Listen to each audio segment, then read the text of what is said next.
Шулай кызык, без бу очрашуга әзерләнгәндә, без төрле илләрдән татарларны таптык, белмим инде, Алия, мәсәлән, Саудовская Аравиянең ниндидер төрле өлешләреннән тапты.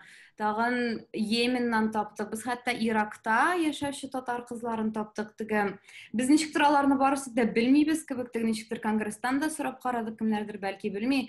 Ләкин менә шулай эзли башлагач, кемнеңдер аша, ниндидер танышлар аша, туганнар аша, чынлап та гарәп илләрендә яшәүче татарлар бик күп. Һәм Сейдә, сәлам. Җәүдәт абый, исәнмесез? Барчагызга да сәлам. Сезнең барыгызның да тавышларыгыз сүндерелгән. Сейдә, миңа калса, без сине хәзерге вакытта ишетәбез. Сәлам. Әлфия апай, исәнмесез? Сәлам. Барчагызга да зур сәламнар. Ничек хәлләрегез? Хәлләр әйбәт, Аллага шөкер. Мин телефоннан булгач, мин барчагызга Без сине бик яхшы күрәбез һәм без сине бик яхшы ишетәбез. Дуслар, рәхмәт барыгызга да кушылганыгыз өчен, җыелганыгыз өчен. Миңа калса, без әкренләп башлыйбыз. Теләгән кешеләр кушыла тора. Без хәзерге вакытта 20 кеше булдык. Беренчедән, безнең Татарстаннан махсус кунак, ул Голос дети проектының финалисты. Һәм без бу номерны башлаган, бу очрашуны башлаганда безгә Сейдә беренче булып безгә музыкаль номер бирер. Марат Илшатович, әйдәгез, сезнең тавышны тагын бер тапкыр тикшереп карыйбыз. Мин сезгә тавышыгызны кабызыгыз дигән кнопкага бастым. Әйлекен, ишетәсезме мине? Сез, әйе, сезне бик яхшы ишетәбез. Аллага шөкер, ничек сезнең хәлләрегез? Тәртип, Аллага шөкер, әкренләп, кымылдыйбыз. Мисыр якларына хәерле иртә, сездә әле сәгать 9 гына, бездә Дубайда сәгать 11. Ашау вакыты җитә. Бездә обед вакыты җитә, сездә әле иртәнге аш вакыты гына җитә. Чынлап та кешеләр кушыла тора, без инде 24 кеше булдык хәзерге вакытта. Тимур Ишатович, башлыйбызмы әкренләп очрашуны, нәрсә дип әйтәсез? Башлыйбыз. Алайса, без башлыйбыз, кешеләр кушыла тора, 25 кеше булды, мәсәлән, бик яхшы. Беренче булып минем сүзне Сейдәгә бирәсем килә, әле калган кешеләр кушылганчы, ниндидер техник ярдәмендә кушылганчы, безнең Татарстаннан, Казаннан махсус кунак Сейдә Мөхәммәтҗанова, Голос дети проектының финалисты һәм туган якларны, татар халкын, татар моңын сагынучыларга Сейдәдән музыкаль номер. Сейдә, сиңа сүз. Әйе, исәнмесез, кадерле милләттәшләрем. Мин бик шат сезне онлайн аша булса да, сезнең белән элемтәгә чыгарга. Әлфия апа, зур рәхмәт сезгә чакыруыгыз өчен. Мондай очрашулар алар күбрәк булсын, чөнки менә сез беренче тапкыр, мәсәлән, Гарәп әмирлекләрендә яшәгән татарларны җыйдыгыз һәм бу бик шатлыклы әйбер минем өчен, шәхсән минем өчен.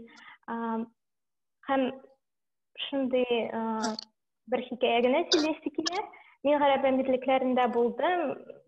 Күптән түгел генә 1-2 ел үттедер. Хәзер мин төгәл әйтә алмыйм, ничәнче елда. Менә минем бик зур рәхмәт әйтәсем килә безнең Гарәп әмирлекләрендә яшәүче, хәзер инде ул яши Әлфия апа. Менә мине дөресен әйтегез. Хәзер яши Исмәгыйль Бушынгараевка бик зур рәхмәт әйтәсем килә. Хәзер Швейцариядә яши. Әйе, чөнки менә Исмәгыйль абый бик яхшы үрнәк, чөнки ул безне татарларны берләштерә. Бер җирдә, һәм аның Казан кафесында, Казан ресторанында менә шул Казан атмосферасына, Татарстан атмосферасына бик без аны тоябыз. Һәм анарга бик рәхмәтләремне әйтәсем килә. Ул һәрвакыт кунакчыл, һәрвакыт татарларны берләштерү өчен бик күп файдалы эшләр эшли. Аның гаиләсенә, аларга исәнлек, саулык теләп калам. Бик зур хөрмәтем анарга. Әлфия апа, сезгә бик зур рәхмәт шундый онлайн очрашу өчен. Һәм минем башкарып бетәсем килә татар халык җыры. Су буйлап. İdil bitu, tiran bitu, tiran bitu, king bitu şu, tiran bitu, king bitu. Karangatın balıtlasın biz ayrılgan gün bitu. İdil boylarına barsam aytır idim idil gele aytır idim idilgem minen kaygılarım neda iltip sahip dizgem minen kaygılarım neda iltip sahip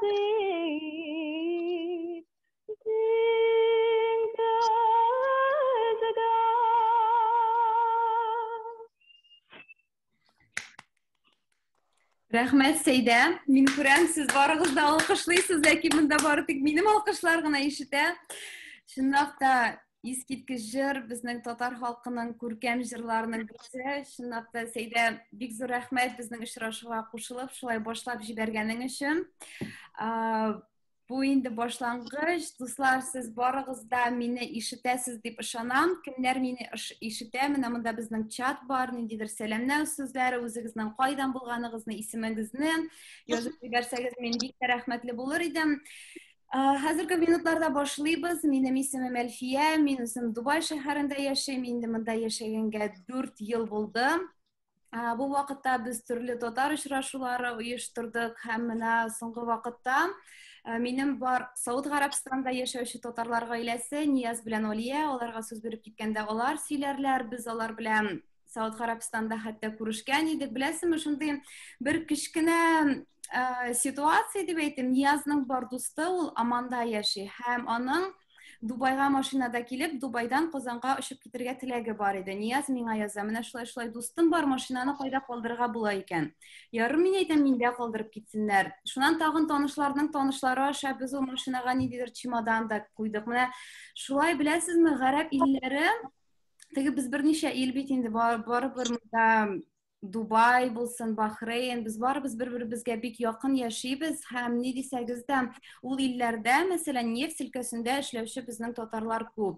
Нигә мин әйтәм, без бер-беребезне белеп, бер-беребез белән аралашып, шулай ярдәмләшеп яшәмибез икән, шундый ярдәмләребез тию ихтимал һәм беләбез, корона вакыты булды, ничектер документлар бирү, ниндидер виза буенча ярдәм итү һәм башкасы. Шундый файдалы эш булуы ихтимал, шуңа күрә бер-беребезне белеп, аралашып яшәү безгә үзебезгә тагын да файдага булыр дип, шушы очрашуны эшләргә булдык. Хәзерге вакытта мин кыска гына сөйләп китәсем килә безнең татар очрашулары турында. Безнең кыска гына презентация ясадым. Безнең Берләшкән Гарәп Әмирлекләрендәге яшәүче татар очрашулары турында. Бу презентациядә үзләрен күргән кешеләргә алдан ук сәламнәрен җиткерәм. Монда бары тик фотографиялар һәм видеолар.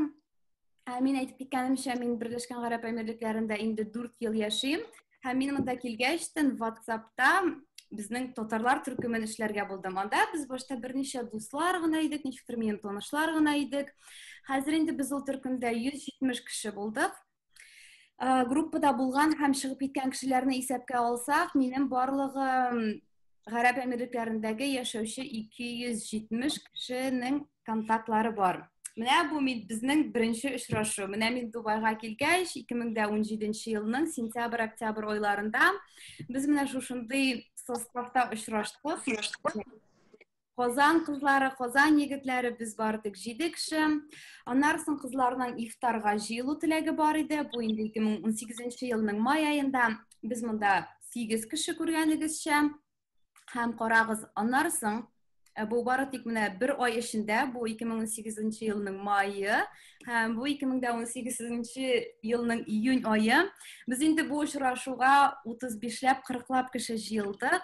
Бу безнең яшьләр арасында үткәрелгән иң беренче ифтарларның берсе һәм иң күңеллеләренең берсе дип әйтим. Чынлап мин белән бу ифтар аша бер-берсе белән белеп, танышып, аралашып киткән кешеләр арасында һәм хәзерге вакытта да бер-берсе белән дус булып яшәүчеләр бик күп. Миңа калса, без шундый бик дус булып яшибез шушы ифтарга килгән кешеләр белән.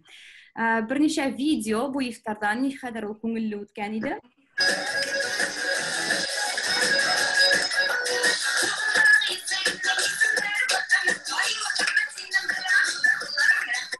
Шундый татар биюләре һәм җырлары.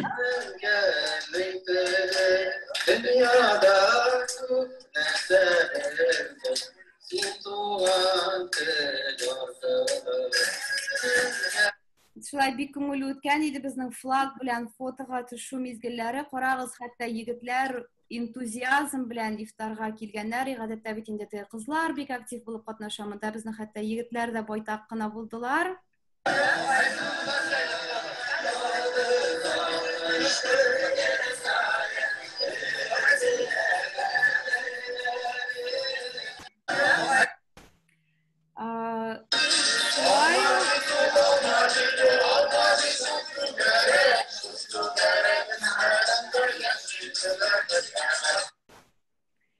Менә шундый мизгелләр. Аннан соң Сәйдә әйтеп киткәнчә, безнең Шаржада Исмәгыйль Калямович Шәңгәрәевнең гаиләсе яшидер. Хәзер аларның күпчелеге белеп киткәнемчә Европага күченделәр.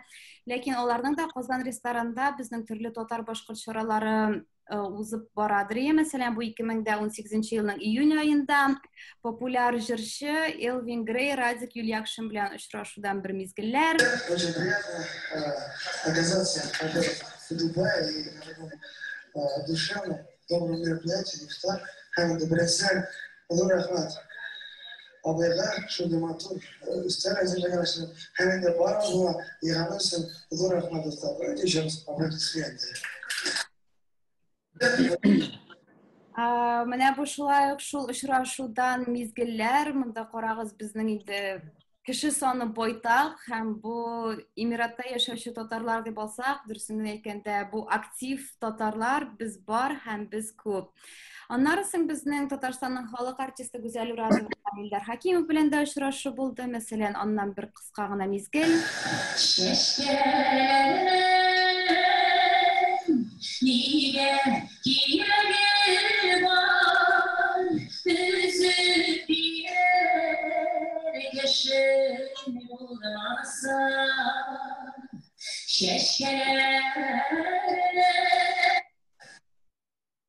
Монда күмәкләп фотога төшү мизгеле.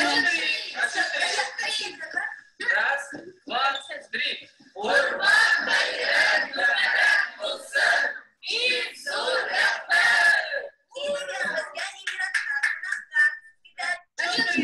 Шундый күңелле мизгелләр. Менә бу безнең актив кызлар. Үзләрен танучыларга сәламнәр җиткерәм.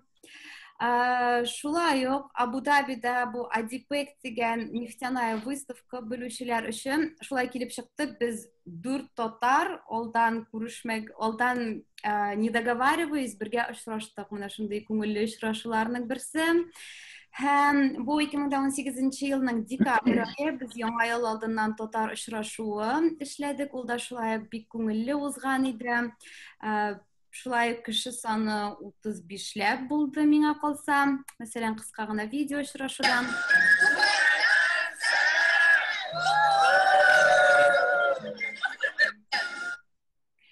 Һәм аннары соң без моның белән генә калмыйча, без Дубайның караоке клубларының берсенә барып, мин яратам сине Татарстан җырын да башкардык.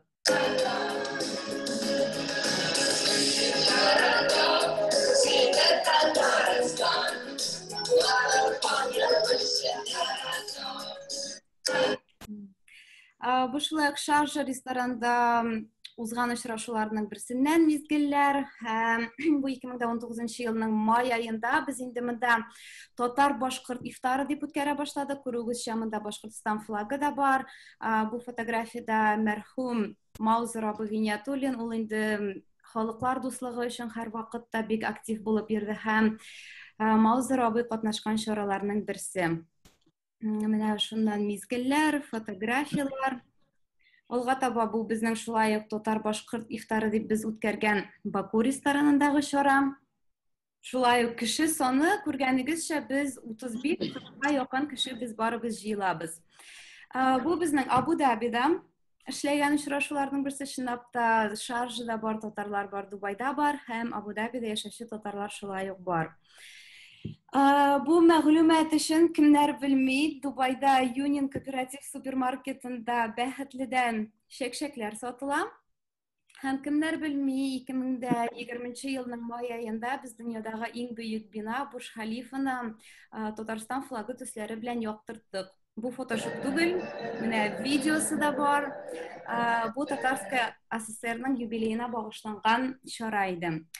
Шуның белән шул минем презентация әйтеп киткән чаралар, кемнең безнең белән хәбәрдар буласы килә, безнең алга таба үткәргән чаралар турында беләсе килә. Менә монда безнең Телеграмдагы группалар язылган, безнең WhatsAppдагы группалар язылган, безнең Эмиратлар өчен аерым группа бар, Абу-Даби өчен аерым, Сауд Арабистандагы яшәүче татарларның аерым төркеме бар.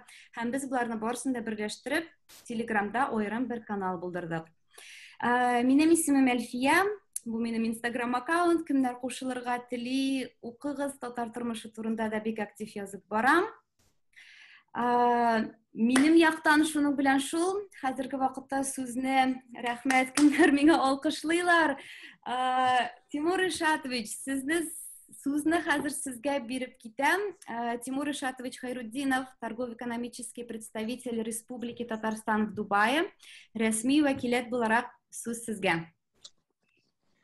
Ассаляму алейкум, кадрлы милләттәшләр, уважаемые соплеменники, спасибо за ваше присутствие в нашем первом, так сказать, онлайн-жиен.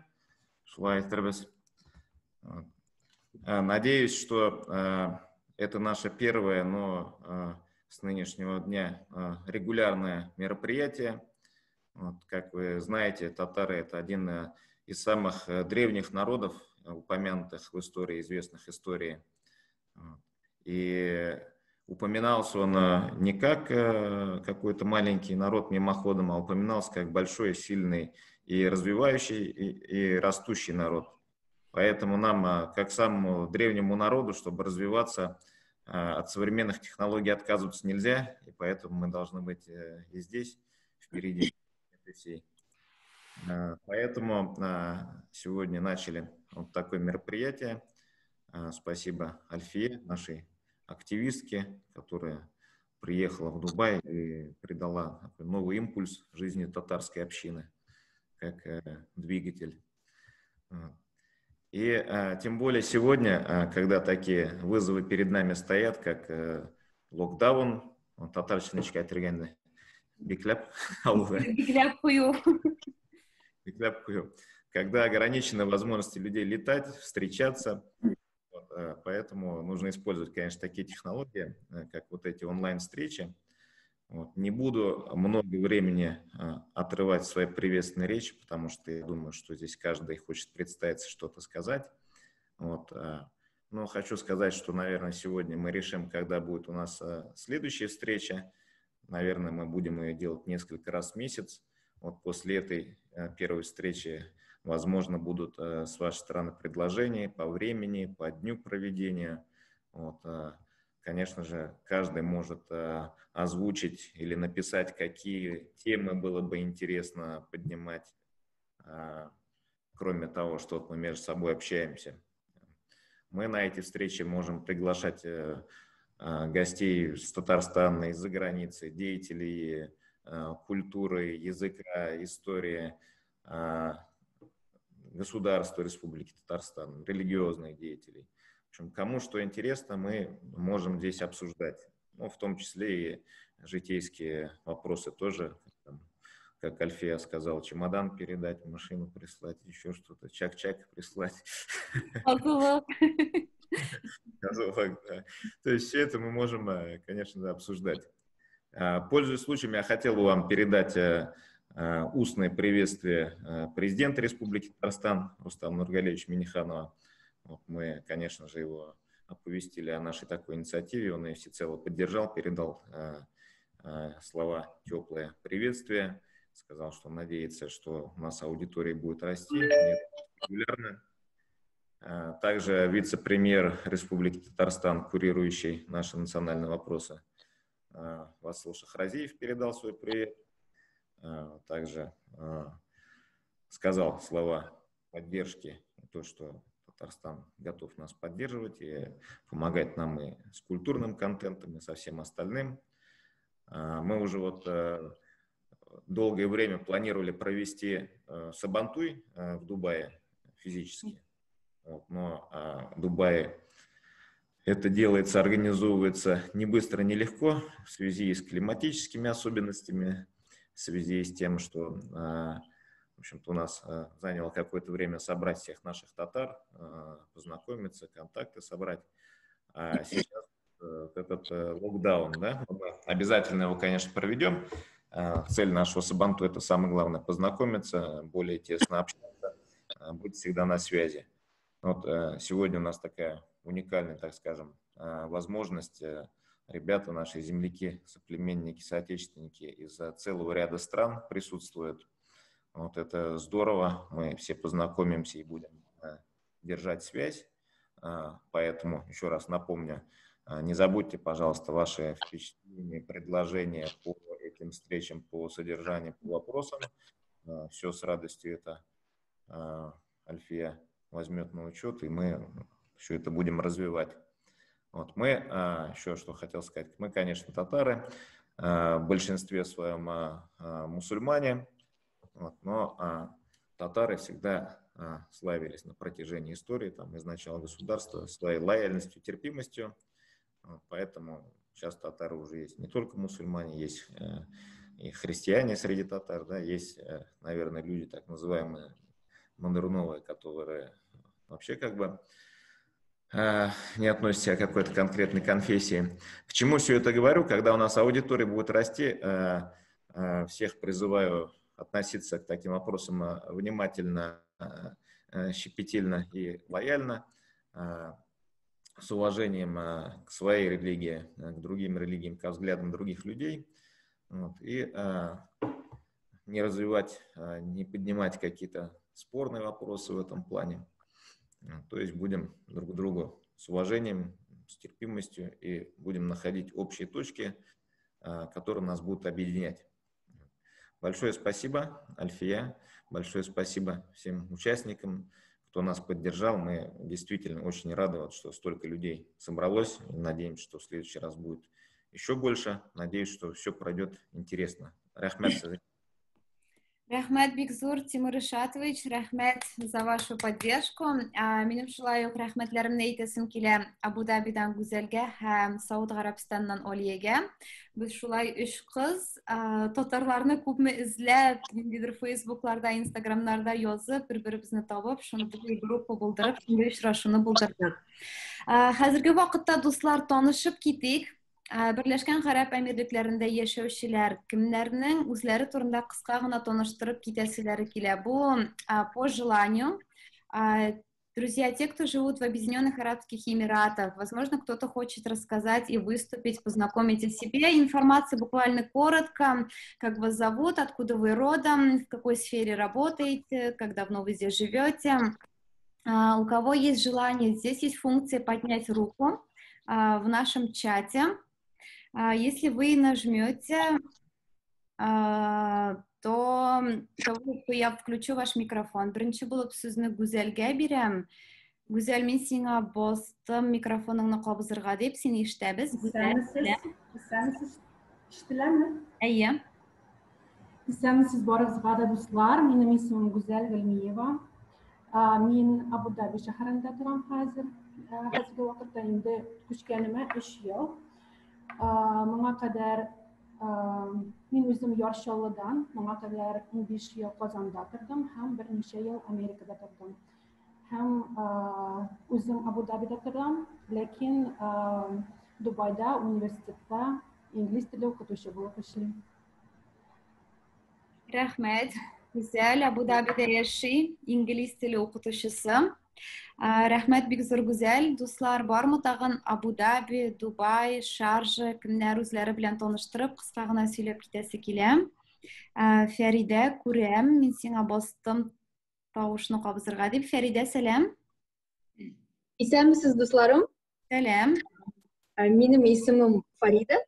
Мин Казахстаннан, Шымкенттен, ләкин хәзер мин Шаржада яшим.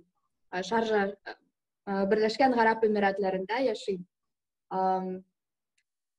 Шаржа шәһәрендә Петрофакта инженер булып эшлим. Миңа 32 яшь. Я недавно начала учить татарский язык. Можешь на русском, конечно. В Эмиратах уже, получается, с 2014-го, 6 лет уже скоро будет. Вот, живу в Шарже. Приятно познакомиться. Спасибо большое за организацию такой встречи. Я вообще за такие собрания.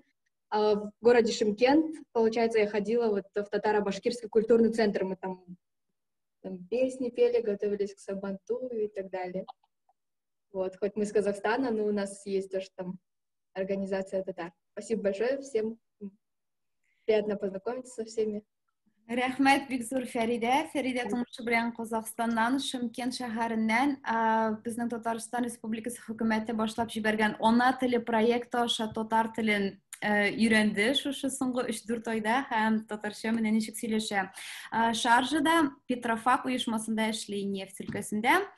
Алга таба дуслар, кемнең үзе белән таныштырып, кыска гына сөйләп китәсе килә. Кто еще хочет выступить о себе, поднимите руку, где есть опция внизу, где участники. Алина Латыпова, мин сезгә бастым. Сез Катарданмы, кайсы илдән, кайсы шәһәрдән? Алина, исәнмесез? Исәнмесез, хәерле иртә. Хәерле иртә. Әйе, без сезне ишетәбез. Мин видеоны да куйдым, кешеләр Биткә белсеннәр, танышсыннар өчен, әлбәттә. Минем исемем Алина, мин үзем Ярчаллы шәһәреннән, хәзер менә Катарда, Дохада яшим инде. 4-5 ел була хәзер. Мин Дубайда да булдым, Абу-Дабиның Алейн шәһәрендә дә булдым, Маскатта да булдым, теге гарәп илләрдә карап чыктым инде. Мин үзем KPMG-да, теге аудиторский компанияда эшлим хәзер. Бик күп еллар отельләрдә дә эшләдем, Marriott белән дә булдым, Starwood белән дә булдым, шул теге hospitality industry-дә. Сез әйттегез, сез Катардан татарларны тапмадыгыз, мин сезне теге кешеләр белән таныштыра алмасыз. Сүзләрне онытам инде, әни бер көнне. Безнең посольствода бик күп татарлар эшли, теге консуллар, бөтен посоллар безнең татарлар, алар үзләре Казан шәһәреннән, теге Казанский педны бетереп, Востоковедендан һәммәдә эшлиләр. Шуңа күрә без бик күп түгел инде монда Дохада, бәлки бар. Төрле татарлар бар, Кырым татарлар да бар, татарлар Татарстаннан түгелләр дә бар. Бик күп түгел, бәлки мин сезне таныштыра алармын. So, киләче очракларда безнең күбрәк булачаклар. Алла бирсә. Абирса. Бик зур рәхмәт сезгә шундый встреча ясаган өчен. Төрле кешеләр белән танышырга без бер кайчан да белмәйбез кайсы илдә булачакбыз иртәгә. Бер-беребезне белергә, үз телебездә сөйләшергә бик яхшы эш ясадыгыз. Алина, рәхмәт бик зур кушылганыгыз өчен. Әйе, сез безнең Telegram-каналда барсыз дип ышанам. Зинһар өчен анда кирегез. Әлбәттә, Катардагы Дохада шундый представительствода татарлар булу өчен апта бик шатландыра. Безнең татар халкы бер кайда да югалып калмый. Сезнең белән алга таба да элемтәдә булырбыз дип ышанам. Рәхмәт бик зур кушылганыгыз өчен. Алга таба дәвам итәбез. Эльвира Дубай шәһәреннән кулын күтәрде. Эльвира, мин сиңа бастым микрофонны кабызырга дип, син аны күрәсеңдер. Исәнмесез? Ничек Но я буду әйбәт, Аллаға шөкер. Можно на русском, пожалуйста. На русском, спасибо. Да, меня зовут Эльвира, я сама из города Набережной Челны. Последние, наверное, лет 5 уже мы живем в Казани, но я живу здесь, в Дубае, с 2008 года, уже более 12 лет я проживаю. До недавнего времени я работала в авиакомпании Emirates, к сожалению, сократили, вот на данный момент нахожусь в поиске работы. Вот, очень рада всех вас видеть, я многих знаю лично, ходила очень часто всегда на встречу, с Альфией мы знакомы уже, ну, наверное, вот с 2018 года, более 2 лет уже мы знакомы, очень приятно вас всех видеть, и спасибо большое, и будем общаться, и также дальше встречаться, Алла бирса. Эльвира, рәхмәт бик зур, безнең активистларның берсе, татар күңеле белән, шундый татар җанлы кеше, Берләшкән Гарәп Әмирлекләрендә 12 ел яши, активистларыбызның берсе Эльвира. Алга таба сүзне бирәм Рамилга. Рамил кулын күтәргән. Рамил, сәлам. Барыгызга да хәерле көннәр. Ишетәсездер. Исемем Рамил Хәзиев. Мин Яршаллы шәһәреннән булам. КамАЗ юнәлешендә эшләтәм. Инде 2нче ел Дубайда гаиләм белән торабыз. Оештыручыларга бик зур рәхмәт әйтәсем килә. Шундый чараларны күбрәк булса, рәхмәтле булыр идек. КамАЗлар кирәк булса, мөрәҗәгать итегез. Бизнес. Барыгыз белән дә танышырга бик шатмын. Бик зур рәхмәт. Рәхмәт бик зур Рамил. Рамил тумышы белән Яршаллы шәһәреннән КамАЗда эшли. Бәлки бардыр монда башка гарәп илләрендә КамАЗ алырга теләүчеләр. Рамилга мөрәҗәгать итегез, дуслар. Алга таба Берләшкән Гарәп Әмирлекләрендәге яшәүче татарлардан, друзья, кто еще хочет выступить? Те, кто живут в Дубае, в Абу-Даби, в Шарже. Есть опция поднять руку. Никого не принуждаю, никого не заставляю. Вижу, есть еще знакомые, но если есть желающие выступить, то дайте знать. Муса, Марсель, сезне күрәм, әйтергә сүзләрегез, теләгегез бармы? Марсель, син безнең беләнме? Теләгегез булса, дуслар, яисә чатка языгыз, яисә поднять руку дигән функция бар монда, яисә шуңа басыгыз.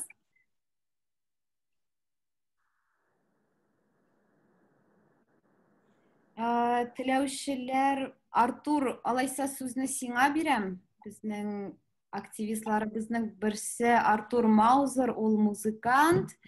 Артур, сәлам. Сәлам. Ишетәсезме? Сүз сиңа, ничек хәлләр, ничек әле Татарстанда? Артур, әле вакытлыча Чаллыдамы, син кайда? Ассаламу алейкум, хөрмәтле дуслар, туганнар. Мин үзем Яршаллыда тудым. Казанда югары белем алдым. Дубайда инде 4 ел яшим. Ләкин бу дөньядагы хәлләр аркасында, гаиләдәге хәлләр аркасында эвакуацион рейста очып китеп, монда Чаллыга кайтырга туры килде. 1 айдан Дубайга җыенам.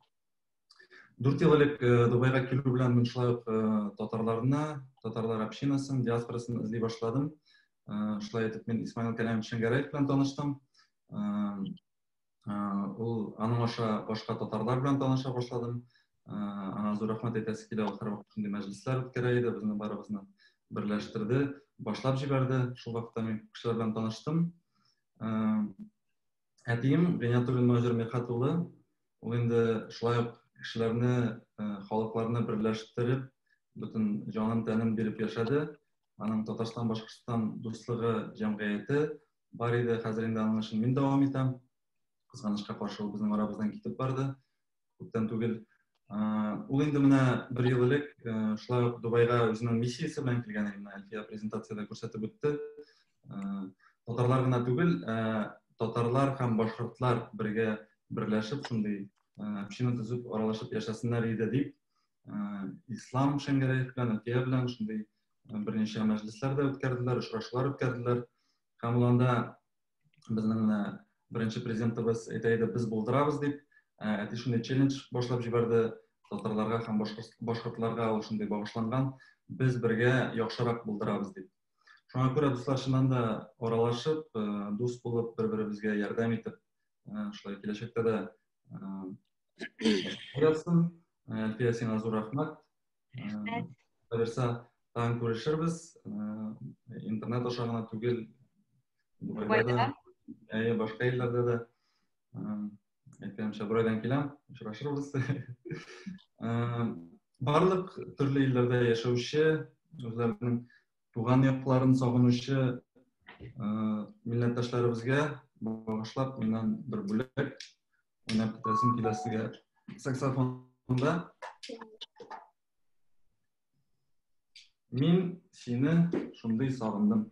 Бик актуаль. Кемнәр корона белән авылларына кайталмады, әти-әниләренә кайталмады. Мин сине шундый сагындым.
Рәхмәт, Артур, рәхмәт бик зур. Мин сине шундый сагындым. Бу безнең музыкаль композиция Артурдан. Артур, рәхмәт сиңа бик зур.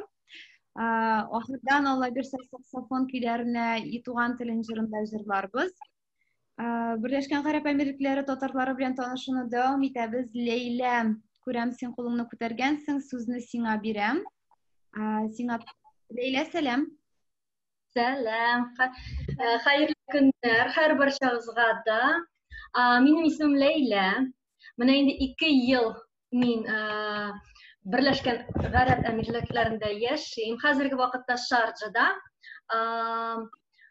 инженер булып эшлим. Инде минем эшләгән урыным дигәндәй, именно кайсы өлкәдә инженер булуым, это экология и охрана труда.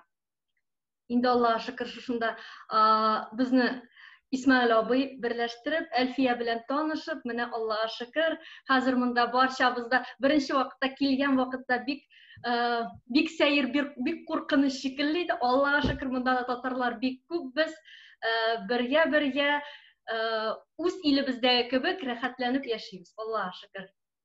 Барыгыз белән дә очрашуыма бик шатмын, танышуыма бик шатмын. Инде WhatsApp-тагы төркемебезне һәрдаим карап барам, бөтен яңалыклар белән танышып барам. Инде һәрберегез дә төркемдә булган һәрберегез белән туганлашып беткән кебек булдык. Аллаһка шөкер. Һәрберегезгә сәлам. Рәхмәт, Ләйлә, рәхмәт бик зур. Ләйлә безнең Шаржада яши. Друзья, кто еще хочет выступить и познакомить о себе, те, кто живут в Дубае, в Эмиратах и в других Эмиратах, тут есть функция поднять руку. Она находится внизу, где список участников. Вы можете нажать на эту кнопку, и я увижу, что вы хотите выступить, и дам вам слово. Или же вы можете написать в чате. Есть еще желающие по Объединенным Арабским Эмиратам, кто еще хочет выступить. Потому что если нет, мы будем приступать к другим странам. Муса, бер нәрсә сөйләп китәсеңме безгә?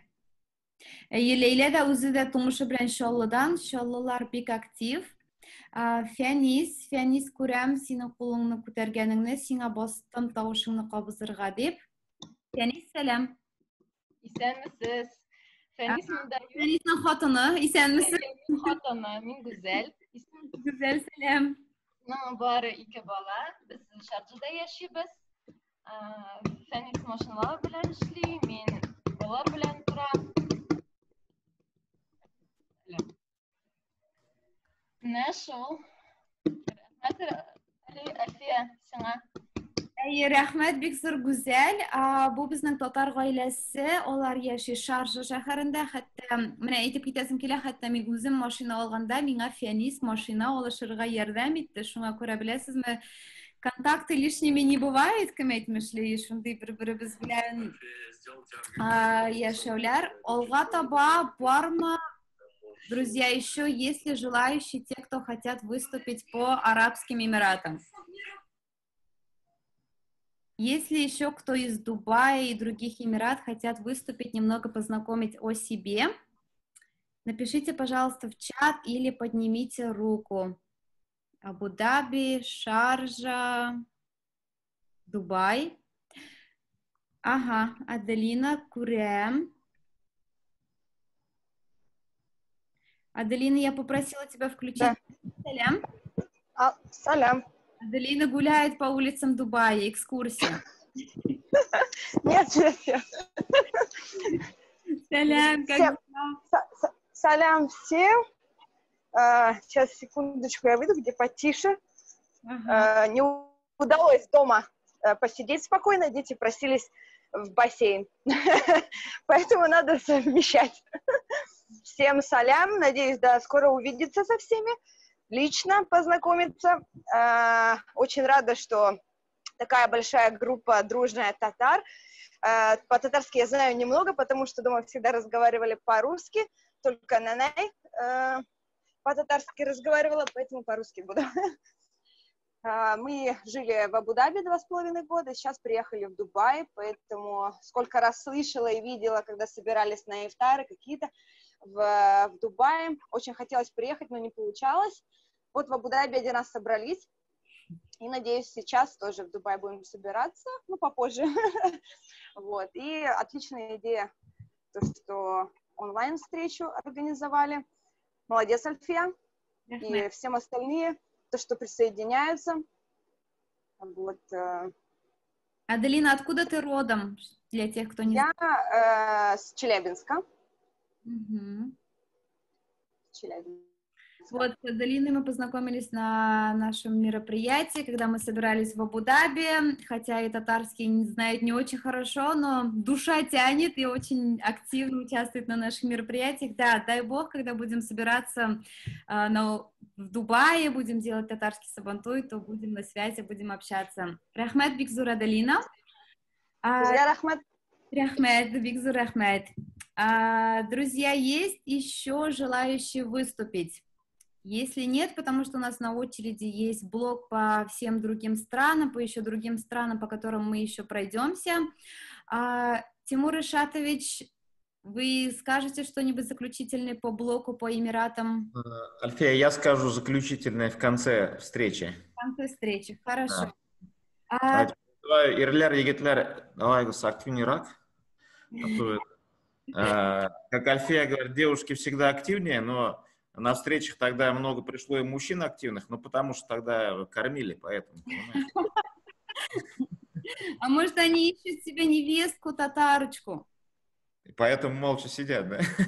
Поэтому они молча сидят, и они смотрят и прислушиваются. Ну, может быть. Это тоже правильно, да. Давай тогда по другим странам. Дуслар, давайте перейдем сейчас по другим странам. Я вижу, у нас здесь есть Светлана Фазлыева. Я бы хотела вас, Светлана, сейчас попросить выступить. Я нажала на кнопку, чтобы вы включили микрофон. Давайте попробуем подключиться. Сможете ли вы выйти с нами на связь? Светлана Фазлыева, пожалуйста, попробуйте включить ваш микрофон. Светлана живет в Йемене. В связи со сложными ситуациями в стране у них бывают проблемы с интернетом, поэтому если мы сможем подключиться, то я бы хотела ее попросить сейчас выйти с нами на связь. Светлана, вы меня слышите? Да. Ассаламу алейкум. Добрый день. Расскажите, как вы попали в Йемен? Как живет там татарский? Минем 4 балам бар. Ирем Араб, Йеменнан. Без прошлар. Можете на русском продолжить, если вам так удобнее? Да. В семье мы разговариваем больше на русском языке, с детьми тоже на русском. Дети, получается, наполовину арабы, наполовину татары, но как-то вот я с детьми по-русски разговариваю. Да, Светлана, откуда вы сами родом? Из Татарстана? Да, я родилась в Альметьевске. Когда мне было 10 лет, наши родители переехали в Казань. И в Казани я прожила, вот, получается, до 2007 года.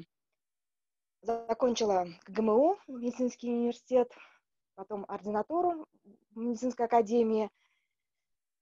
И когда училась в академии, познакомилась с своим будущим супругом, который тоже проходил там ординатуру, и по окончании мы потом переехали к нему на родину. Очень скучаю, очень хочется вернуться в Казань, ну, посещать Казань как гость уже. И я очень рада слышать вас всех, видеть. Очень было приятно слушать музыку и песню. Очень скучаю по татарским народным песням. Здесь, к сожалению, как-то не принято слушать музыку, но все равно душа тянет.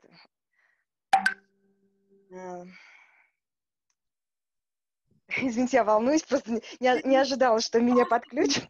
Мы тут все уже как друзья общаемся друг с другом. К сожалению, здесь в Йемене, вот в моем городе, нету русскоговорящих. Ну, может быть, и есть вот из бывшего Советского Союза, но я так, получается, не общаюсь. И поэтому очень-очень скучаю и по русскоговорящим, и тем более по татарам. И очень приятно, вот, что меня пригласили на эту конференцию. Прям душа расцвела. Особенно, когда вот слышала саксофон и татарскую песню.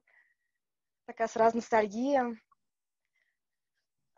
И, ну, из-за того, что границы закрыты, перемещаться тяжело, и еще у нас вот, ну, очень сильные проблемы со связью, не всегда получается общаться и с родственниками. Ну, альхамдулилля, есть возможность, вот, и благодаря интернету, хоть иногда, но бывает так возможность общаться. Еще раз благодарю вас за приглашение на эту конференцию, на эту встречу. Буду рада общаться. К сожалению, выезжать не получается, семья большая. И в Йемене вот 6-й год идет война. Вообще у нас, получается, границы закрыты. Мы вот в прошлом году выезжали в Оман. А так, получается, в основном закрыты в Йемене, скажем так. И очень рада всех вас видеть. Светлана, спасибо вам большое за ваши теплые слова. Благодарим, что присоединилась. Светлана Фазлыева, 13 лет уже живет в Йемене, сама родом с Альметьевска, 4 детей, врач, акушер-гинеколог. Спасибо вам большое, Светлана, благодарим. Biz dostlar, olğa taba devam etamiz. Hozir bizning shiratda Saudiya Arabistoni, Saudovskaya Aravia, Niyaz. Мен сиңа басам, син тавышны кабызсын өчен. Сәлам, Нияз. Ассаламу алейкум. Кадерле дуслар, бик шат сезне ишетергә, күрергә. Монда Сәйдә җырлаганда минем кызларым да җырлый башладылар. Без Алия белән Хабар шәһәрендә яшибез, Саудия Арабистанда. Үзебез монда гыйнвар аенда күчендек Казаннан. Мин үзем Азнакайда тудым, Актүбә поселогында яшәдем, мәктәптә укыдым, аннан Казанда КФУны бетердем дә, әз генә эшләп, монда эш буенча җибәрделәр. Үзем нефтьче булып эшлим. Хатыным да бер сүз әйтердер инде, Алла бирсә. Үзебез монда яшәп, бер ай элек уйладык татарларны Саудида җыярга. Аннан шушы идеяга Альфия кушылды. Хәзер менә инде наоборот уже получилось большое арабское татарское сообщество. Мин шуларга бик шат. Татарларны Арабстанда беләләр, ләкин беләләр, как сказать, не с лучшей стороны. Мәктәптә тарих дәресендә укыйлар татарлар турында, ләкин татарлар, которые в 14 веке жили, хәзерге татарлар турында күп нәрсәләр белмиләр. Кайберләр беләләр Казанский Рубин аркылы гына. Ләкин хәзер инде ламаем стереотипы. Әйтәм, татарлар да мусульманнар. Шуңа күрә Аллаһка шөкер әйтеп йөрибез. Балаларыбыз белән татарча сөйләшәбез. Балаларыбыз татар телене яхшырак беләләр.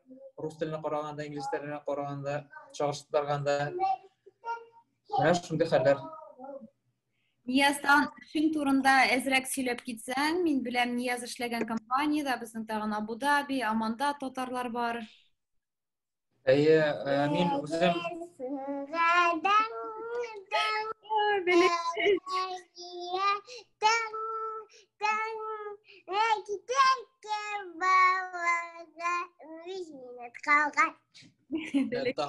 җырчымын да бар, Аллаһка шөкер. Мин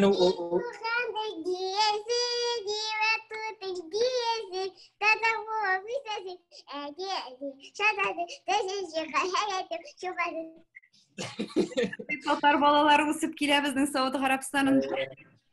Алхамдулилlah, туган телне йоклый алдан җырлап, шулай яклап китәләр икесе дә, Аллаһка шөкер. Шулпан Илхам Шакировның Шулпан деген жырны тыңлап йоклап китә, Хаят туган телне тыңлап йоклап китә. Мин үзем ТГТ деген компанияда нефтче булып эшлим. Ул компанияны кичкәнәре основалась Казанда 90-нчы елларда. Без хәзер менә бөтен дөньяда эшлибез. Үзем 4 тапкыр Малайзияда булдым, 4 ай. Анда Әлфия белән очраштык как раз. Кайда гына очрашмадык без Нияз белән. Сауд Арабстанда, Малайзияда. Саудида да очраштык. Бер ай Оманда командировка белән яшәдем. Аллаһ Тәгалә бик күп бәрәкәт бирә, Аллаһка шөкер. Аллаһка шөкер әйтеп яшибез. Рәхмәт бик зур Нияз. Олия, син үзең белән таныштырып китәсеңме? Шулай ук. Олия, мин сиңа басам микрофонны кабызырга дип. Олия белән Нияз. Сәлам, Олия. Сәлам, мин ишетеләме? Ишетеләсең. Исәнмесез, хәерле көн. Мин Ниязның хатыны. Минем исемем Алия. Без Татарстаннан. Мин үземнең тумышым белән Түбән Кама районы, Кама аланы бистәсеннән. Ул бәләкәй генә бистә, Кама аланында атом электростанциясе төзелә торган бистә ул. Хәзерге вакытта әлбәттә туктатылган. Без Нияз белән һәм гаиләбез белән, бездә 2 кыз, Хаят һәм Шулпан, Саудига гыйнвар аенда күченеп килдек.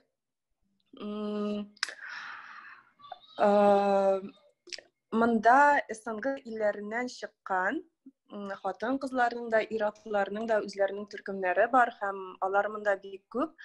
Һәм Ниязның тәкъдиме белән Нияз һәр вакыт әйдә җый татарларны җый дип. Мин баштан ничектер уйлап та калдым, кирәкме, юкмы дип. Һәм без ничектер озак кына вакыт төркемне булдырмыйча тордык. Без монда татарлар бар Саудида һәм татарлар белән без очрашып торабыз. Мәсәлән, Ниязның хезмәттәшләре татар, яисә алар командировкага килә һәм Саудига күченеп 2 ай яшәгәннән соң миңа бер танышым язды. Ул безнең күрше шәһәрдә яши һәм ул да Татарстаннан, Казаннан. Шулай итеп без төркем очраша башладык.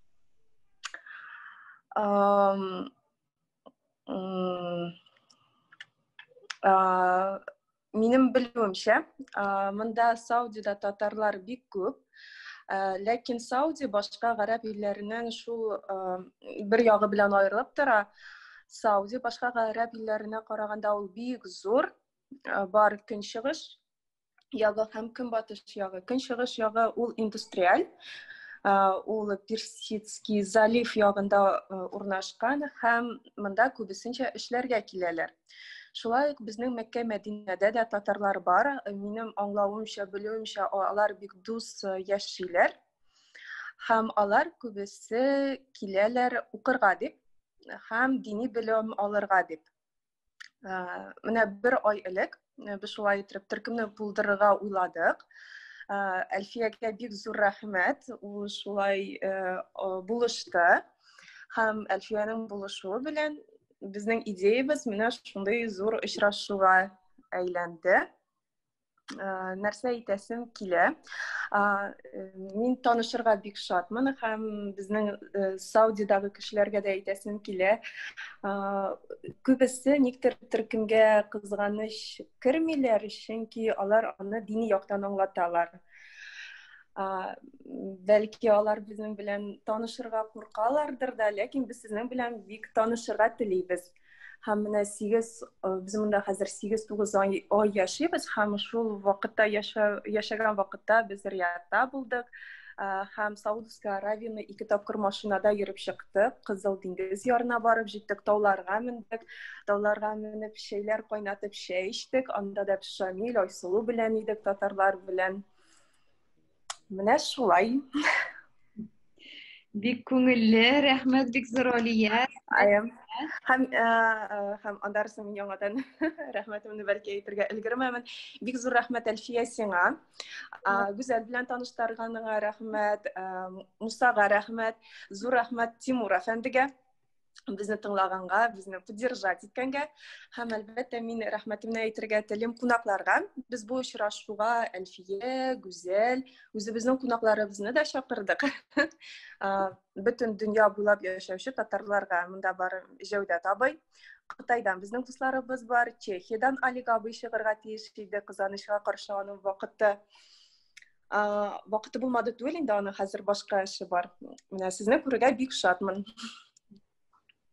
Рәхмәт Алия, рәхмәт Нияз, чынлап та мин сиңа рәхмәтләремне бирәсем килә, чөнки Алия миңа сообщение язды да, менә Әлфия, сез Дубайда татарлар җыеласыз бугай, минем дә Сауд Гарәбстанда шундый очрашу теләге бар, кирәкме бу, юкмы, группа язсын микән, юкмы дип, без Алия белән ничектер аралаша башладык, һәм инде бу очрашуга килгәндә дә без шундый кемгә кирәк инде бу, кемнәр кушыла инде, һәм икенче яктан бу безгә кирәкмәсә, бу тагын кемгә кирәк? Бу беренче чиратта безгә үзебезгә бер-беребезне белергә, аралашырга, шулай итеп бер-беребезгә ярдәм итеп торыр өчен бу беренче чиратта безнең үзебезгә кирәк, һәм шул идея белән без бу очрашуны булдырдык. Друзья, мы продолжаем блог знакомства по Саудовской Аравии. Есть те, кто еще живут в Саудовской Аравии, хотят о себе рассказать, познакомить с собой. Тут есть функция поднять руку, она находится внизу, где чат участников, или же вы можете написать в чат, я включу ваш микрофон. Шамиль, мин сиңа бастым микрофонны кабызырга. Шамиль, сәлам. Хәерле иртәләр, так, былай куймы икән, былай куймы, ярап куймы. Юк, әйе былай. Хәерле иртәләр. Сәлам. Татарстан татарларына, и не только им, как говорится, всем, хәерле көннәр. Минем исемем Шамиль. Сидиков фамилия, Казаннан туылышым белән. Вот хәзер Сауд Аравияда эшлибез, монда Айпласт дигән пластиковый тара производим. Пластиковые палеты, пластиковые тары. Безнең Абу-Дабида да бар тоже фабрика, Айпласт фабрикасы. Анда да Рәсәйдән кешеләр бар, Нижнекамск. Та ул бу, основана в Нижнекамске, эта компания. Вот. Шул туылышым белән Казаннан. Монда тоже гыйнварда күченеп килдек. Алия әйткәнчә, где-то шул февральларда, наверное, танышып киттек без алар белән. Ну, элек тә танышкан идек, дип әйтү, монда очраша башладык. Вот. Шул сәлам аркылы белгән идек бер-беребезне дигәндәй. Нияз белән тоже монда бик таныштык, бик тату яшибез. Шашлыклар оештырып, чәйләр эчеп рәхәтләнеп тауларда вот как раз. Йөрибез бергә. Йөрибез, Гарәп тауларында татар җырларын җырлап йөрисез.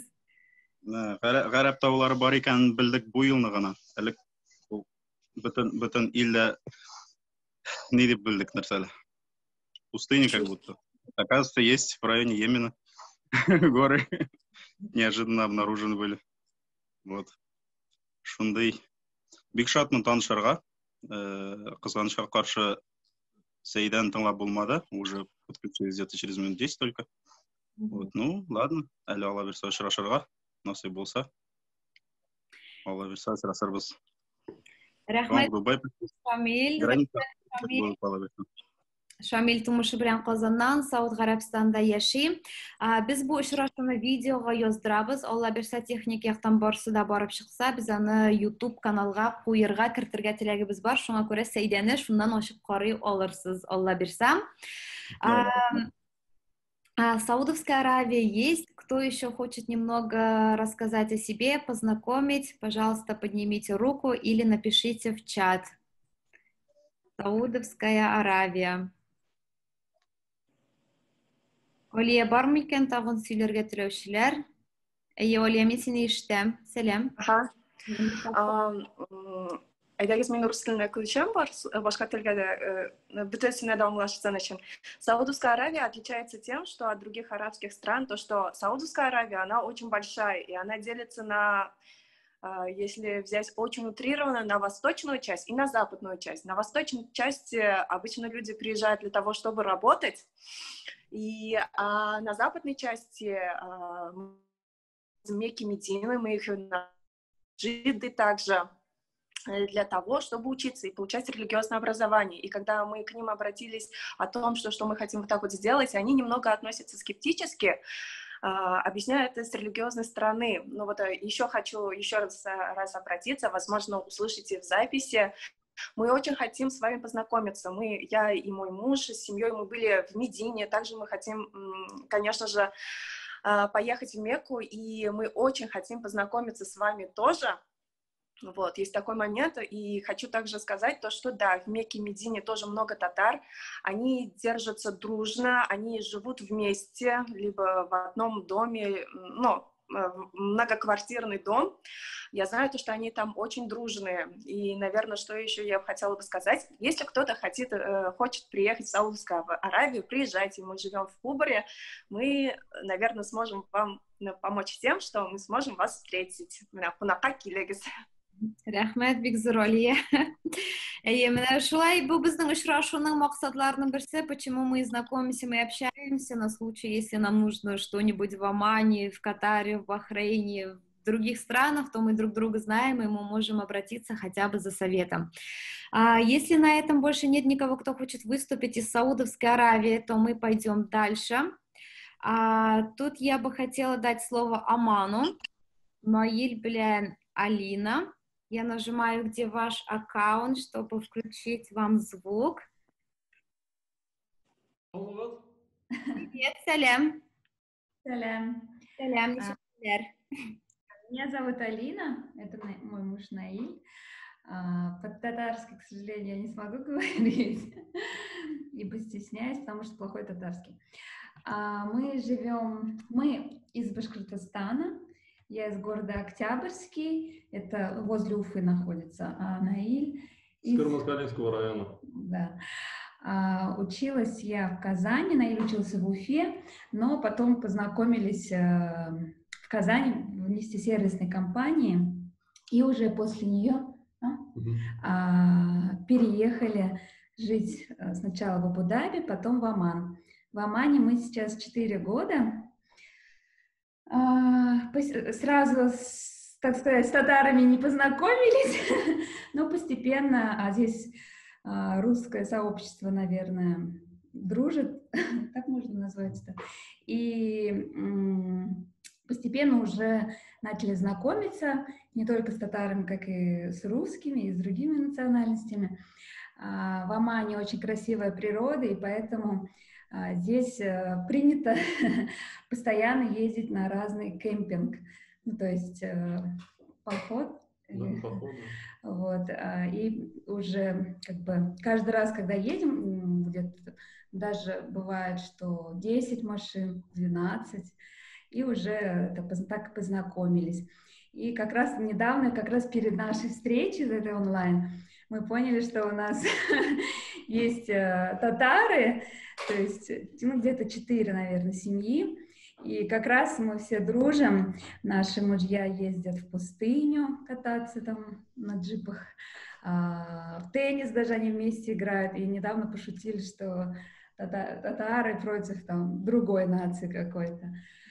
Вот. Муж работает в нефтесервисной компании, ну и в основном все русские тоже здесь в нефтяной области работают. Вот и все. Очень рада этой встрече, так неожиданно и интересно. Спасибо. Рахмат бик зор. Спасибо, Алина, спасибо, Наиль. Татарская семья живет в Омане. Друзья, есть еще желающие выступить с Омана? Пожалуйста, поднимите руку, есть функция поднять руку, или вы можете написать в чат, я включу ваш микрофон. Видела еще одну семью с Омана, они то ли вылетели, то ли куда-то исчезли. Вот Шамиль. Шамиля есть. Шамиль, включаю микрофон. Саламу алейкум. Салям. Менің есімім Шамиль, мен 35 яш, біз Аманда яшаймыз, бір 2 жыл бардыр енді уже 2 жыл яшаймыз Аманда. Мен өзім Башкир жақыннан Нефтекамск деген шаһардан, менің Таж Гүзел. Қазаннан. Біз башта Голландияда яшадық, 6 жыл қазір мында Аманға көштік. һәм безнең ике бала бар, Намир белән Диана. Вот без хәзер монда коронавирус шагында өйдә утырабыз инде. Әлегә көчлек яңа үй бирделәр, иптәшләр бирәләр бер мактаныйм әле. Опа. Нык яхшы диңгез күренә монда минем тәрәзәдән. Шамил безнең диңгез ярында гына яши. Әйе, мин шундаймын инде. Шулай. Татарлар монда бар, әле әйтмешли, кайбер чакта очрашабыз да инде. Уйныбыз кайбер чакта сагынам безнең якларны. Бер татар көйләрен тыңлыймын, балалар минем Балаларны татар телен өйрәтә. Барыбер кыен, теге өйдә татарча сөйләшмәгәч, бик белмәсең дә начар. Аннары урыс кулда укыгач, урысча теге җиңелрәк инде сөйләшергә балаларга да безгә дә. Барыбер они белән хәдә белән сөйләшкәндә, аның татарча сөйләшәбез. Татарлар бар, татарлар барыбер без русча сөйләшәбез монда. Шулай. Рәхмәт бик зур, Шамил, аманда яши. Әлбәттә, телдә аралашмагач ул онытылып бара, ләкин менә шундый очрашулар аша булса да бер-беребезне белеп, аралашып торып, үзебезнең кичкенә генә булса да өлешебезне кертәбез. Рәхмәт бик зур. Мин Мушим белән Башкортстаннан, мин Бишбүләк районыннан. Шуңа күрә ташларга сәлам. Сәлам. Алга таба дәвам итәбез. Аманнан тагын сөйләргә теләүчеләр бар микән? Кемнәр кулларын күтәрә, кемнәр чатка яза? Аманнан башка кешеләр булмаса, без инде географик яктан күчәбез әзрәк Африка ягына, Мисыр дип әйтәләр татарча, Египет. Марат Илшатович, сез безнең белән микән? Әйе, сез безнең белән. Мин сезгә басам тавышыгызны кабызырга дип. Слово дается директору Российского центра науки и культуры в городе Александрия в Египте. Марат Илшатович Гатин, исәнмесез? Хәйрәкән, ишетәсезме мине? Әйе, ишетәбез. Ничек хәлләрегез, ничек анда Египетта хәлләр? Аллаһ шөкер, әйбәт кенә. Хөрмәтле җәмәгать, хәерле көннәр. Ассаламу алейкум. Сезне шуннан да бик шат күрергә, ишетергә. Бүгенге очрашу шуннан да ул бик мөһим дип саныйм, чөнки менә бу беренче шундый онлайн тусовка дип әйтик инде безнең татарларыбызның бу регионда. Рәхмәт сезгә, Әлфия, рәхмәт Тимур Иршатовичка, шулай итеп безне оештырган өчен. Инде Мисырга кайтканда кыскача гына әйтеп китәсем килә. Без башта үзем белән таныштырып китәм. Аннары гомумән бездәге монда Мисырдагы булган хәлләрне сөйләп китермен. Мин үзем исемем Марат, фамилиям Гатин, әлеге вакытта федераль вәкиллектә Россотрудничество дигән исемдә булган федераль вәкиллектә эшлим. Монда Искәндәрия шәһәрендә Россия фән һәм мәдәният үзәген җитәклим. Менә 2нче елымны тутырып барам. Әлеге вакытта минем белән монда гаиләм, җәмәгатем һәм 2 кызым Мәрьям белән Галия матур гына эшләп ятабыз. Аңарчы Татарстаныбызда эшләдем.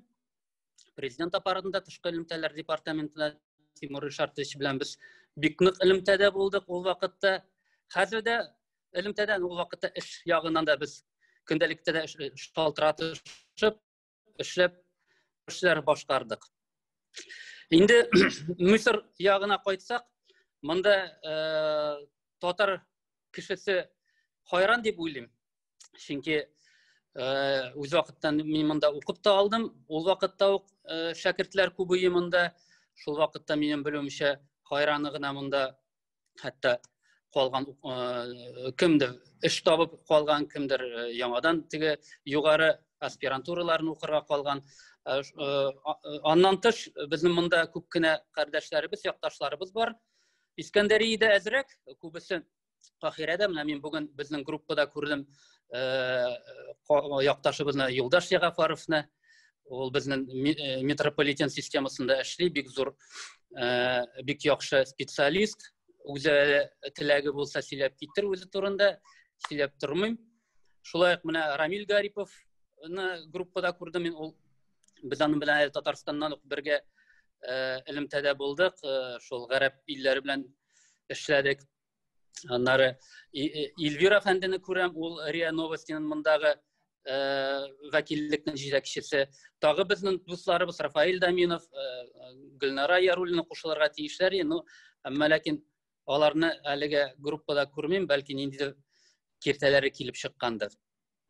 Кызганычка каршы без әле группа җәмәгать буенча буларак оешмадык. Но үзара тырышабыз элемтәләрне элемтәдә булырга, мөмкинлек булганда очрашырга. Без Каһирәгә кунакка киләбез, алар Искәндәриягә килеп китәләр. Шулай итеп яшәргә тырышабыз. Әмма ләкин менә бу сезнең хәзерге менә безне әзгенә дәртләндерүегез, бәлки безне дә шул үзебезнең бер кичкенә җәмәгатебезне оештырып җибәрергә тагы да якынлаштырыр дип уйлыйм. Этәргеш булыр, әйе. Шулай әле минем белүемчә безнең Казаннан бер төркем кызларыбыз монда тәрҗемәчеләр буларак эшлиләр, бер яхшы гына менә Рамил белән бергә алар эшлиләр. Тәрҗемәчеләр буларак урыс теленнән гарәп теленә китаплар тәрҗемә итәләр бер фондта, һәм шулай гарәп теленнән урыс теленә. Менә бу безнең турында кыскача. Мисыр әлбәттә ул бик кызык ил. Аның турында сөйләргә күп мөмкин. Монда килергә, күрергә кирәк.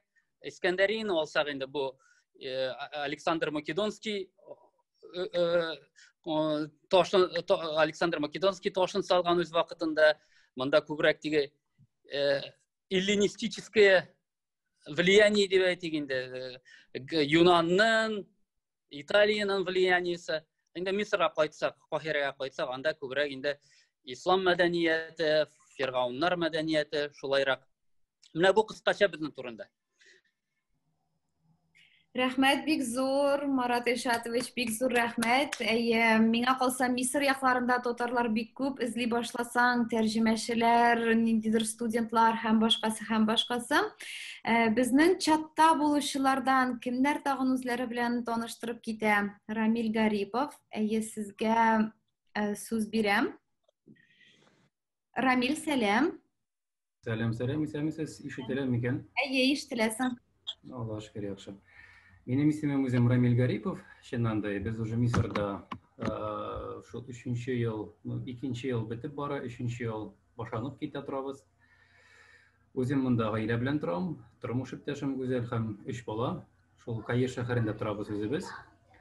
Эш урыны буенча мин үзем тәрҗемәче, бик зур заводта тәрҗемәче булып эшлим. Анда безнең СНГдан килгән бик күп төзүчеләр, шул петрохимия заводларында, ягъни нефть өлкәләрендә шунда эшләп барам.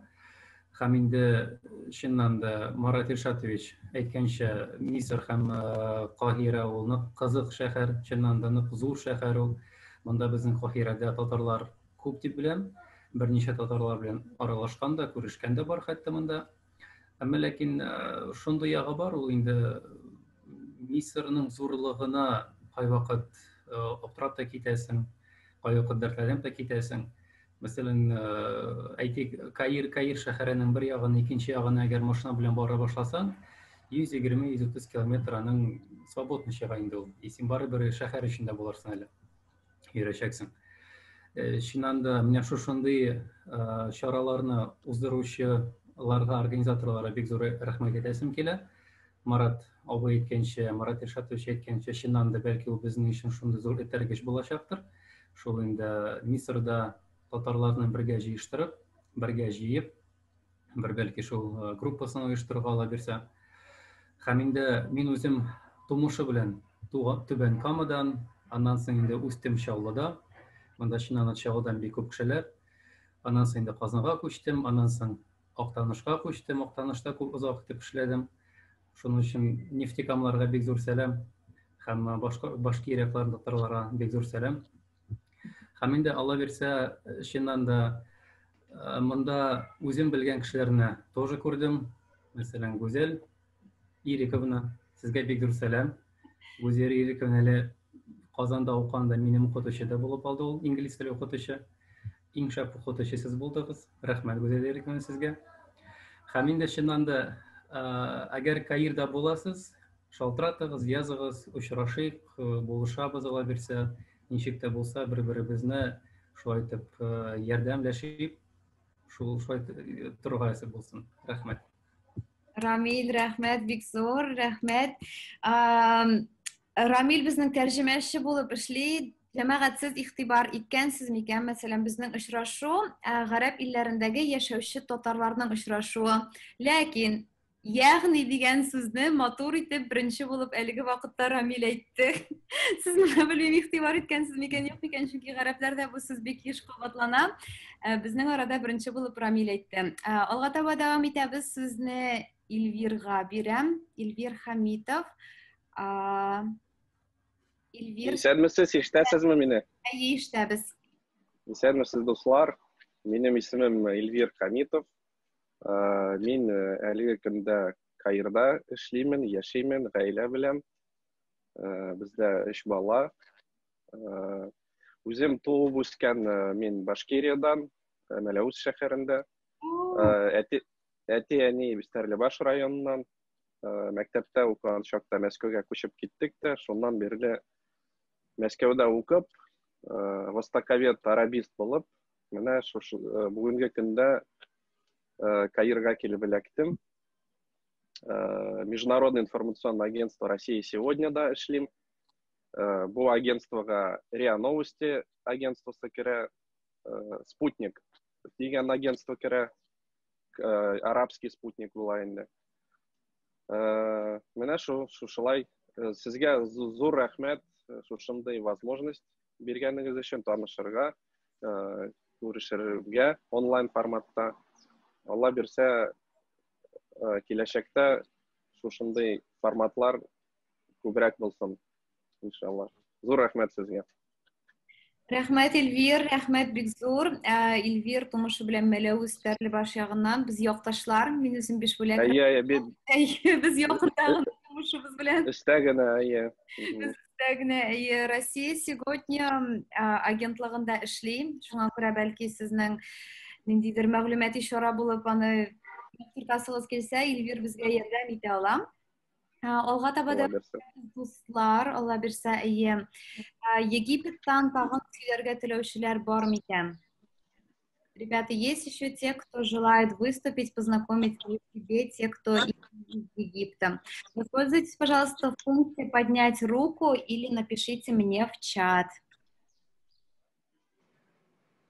Миңа калса, Египет белән шуның белән шул. Алга таба дәвам итәбез, программа буенча безнең Кувейт булырга тиеш икән, булырга тиеш иде. Белмим, Кувейттан кушылганнар микән, юк микән. Джамагат, есть кто из Кувейта, потому что по программе Юли, по-моему, она заходила, кстати, Олье, и вышла.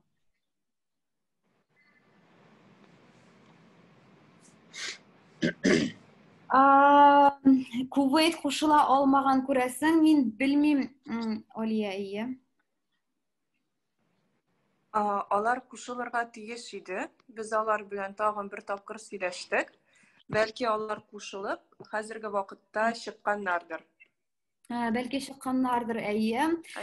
Алайса, без аларга хәзер Элсыга язып карыйбыз. Бәлки алар тагын кушылырлар. Олия, шундый модный сүзләр сөйли безнең Элсыга. Сине кем аңлады икән монда безнең арабызда? Ярар, дуслар, безнең шулай ук калган илләр булырга тиеш иде. Иордания, Йемен чыгыш ясады, Ирак, Сирия һәм Ливан. Я, конечно, не уверена, кто-нибудь подключился ли из этих стран, потому что они сегодня не смогут подключиться. Ну что, подводя, двигаясь ближе к концу, у нас сегодня была довольно-таки большая встреча. Это Объединенные Арабские Эмираты, Саудовская Аравия, Оман, Катар, Йемен, Египет. Друзья, возможно, есть те, кто еще желают выступить. Кемнең тагын сүз әйтәсе килә, кемнең бәлки таныштырасы килә, әйтәсе сүзләре бардыр. Җәүдәт абый, сез безгә, Җәүдәт абыйга сүз бирәсем килә. Мин сезгә бастым, Җәүдәт абый, микрофоныгызны кабызырга дип. Исәнмесез, Җәүдәт абый? Selam Күркәм мәҗлес. Selam туганнар, дуслар, милләттәшләр. Җәүдәт абый, бик шатбыз сезне күрергә. Монда бөтен кеше кулларын Сокланып күздән яшьләр килеп утырам. Сезнең белән. Сез зур башланмаш белән хәзер күрендегез татар дөньясында. Хәзерге заманда кемнәрдер теге бетәбез, кемнәрдер нишләргә дип утырганда сез күрсәттегез менә теге не то что свет в конце туннеля, а настоящий менә шундый яктылык.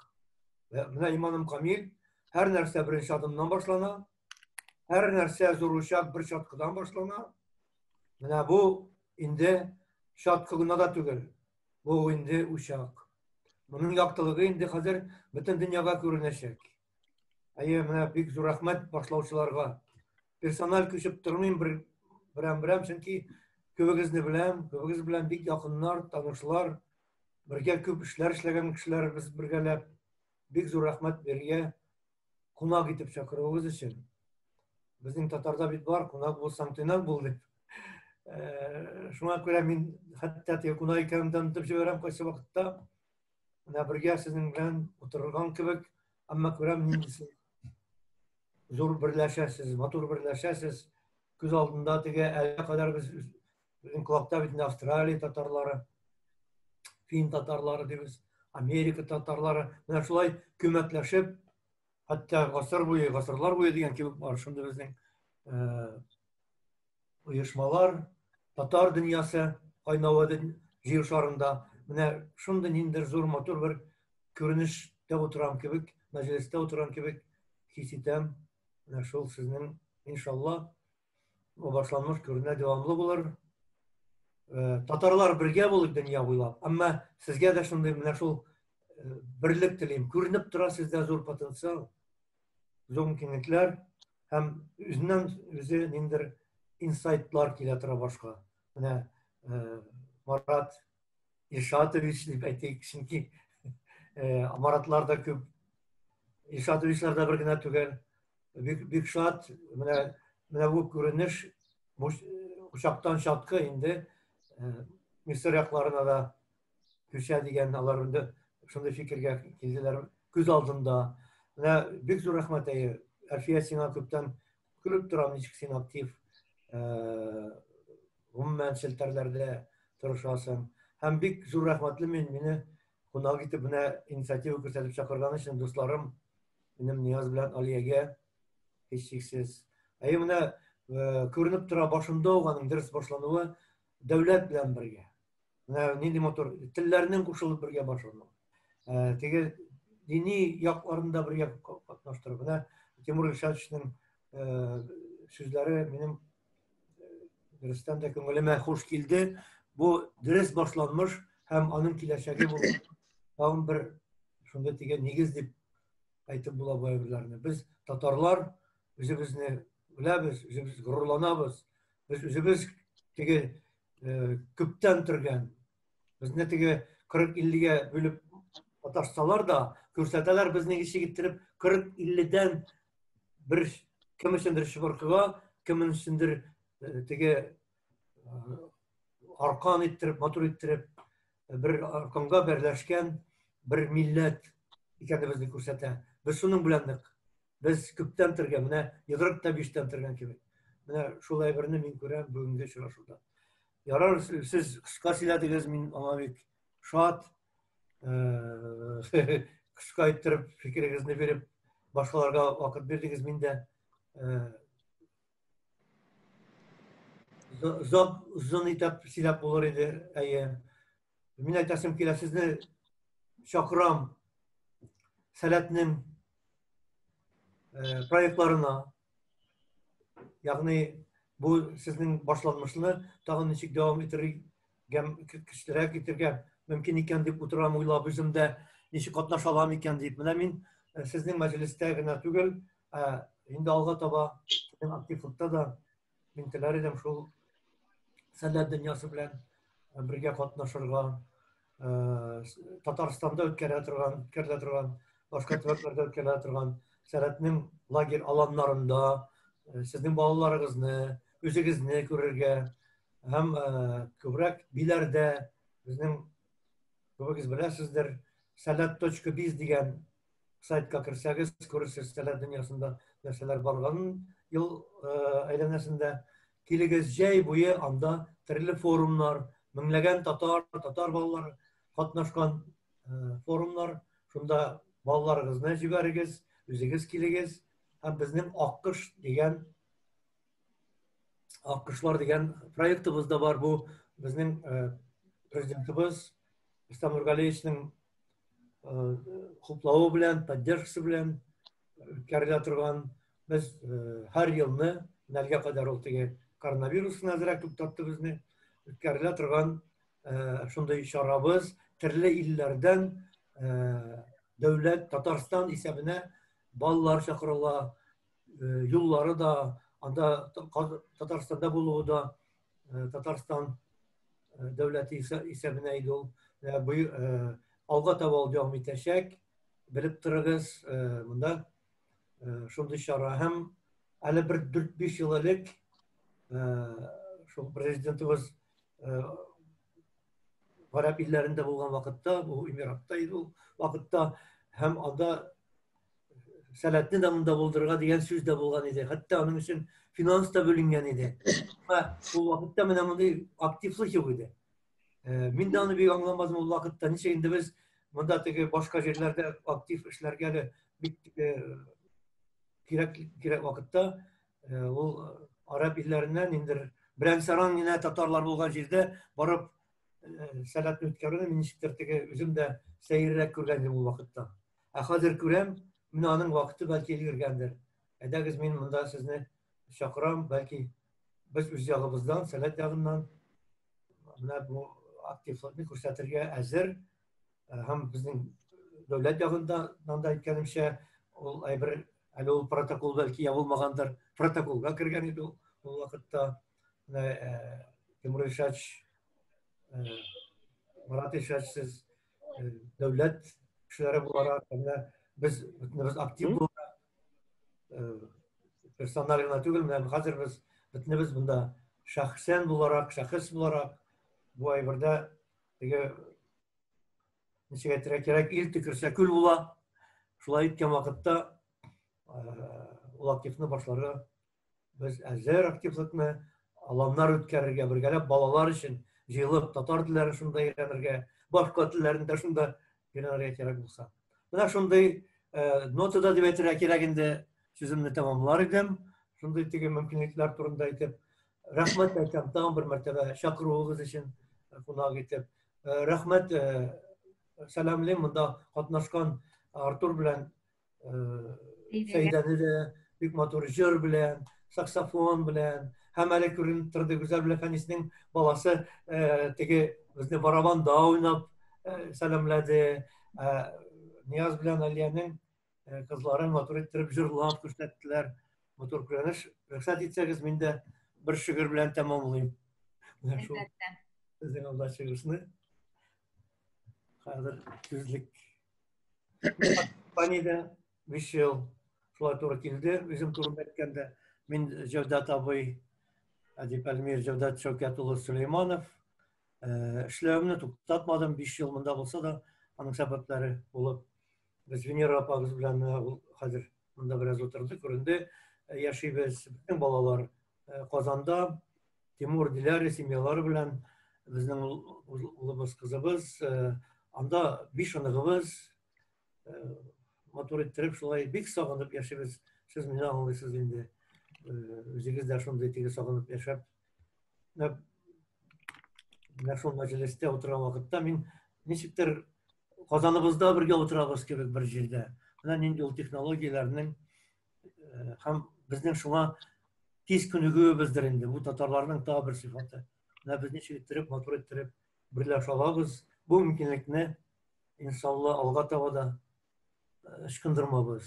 Мин эшемне дәвам итәм. Университетта профессор, информацион технологиялар кафедрасында, Фәннәр академиясендә хәзер фәнни җитәкче, үзебез оештырган гамәли семиотика институтында шул академия ағзасы.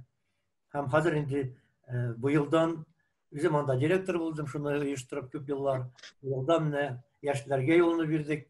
Анда мотор иттереп директор һәм минем ярдәмчеләрем. Эш шулай бара, дөнья бара. Бергә булыйк, бердәм булыйк. Менә шундый бер шигырь әзерләп куйдым мин үзем махсус. Дәүләтле татарлар дигән шигырь ул. Җил давыллар җыештырмый. Туздыра гасырларда. Астрхан, Кырым, Себернең туфрагы татарлардан. Югалмастан ыру-ыру горур намын кайтар. Төрки тамыр, алтын казык, шул тамырдан татар. Бер казыкка, теп өйгә, күлтәгин ташына бәйләнсә күңелдә канатлы тулпарлар. Эй, чит-ят кавемнәр, без исән. Кулга кулма, билгә билме.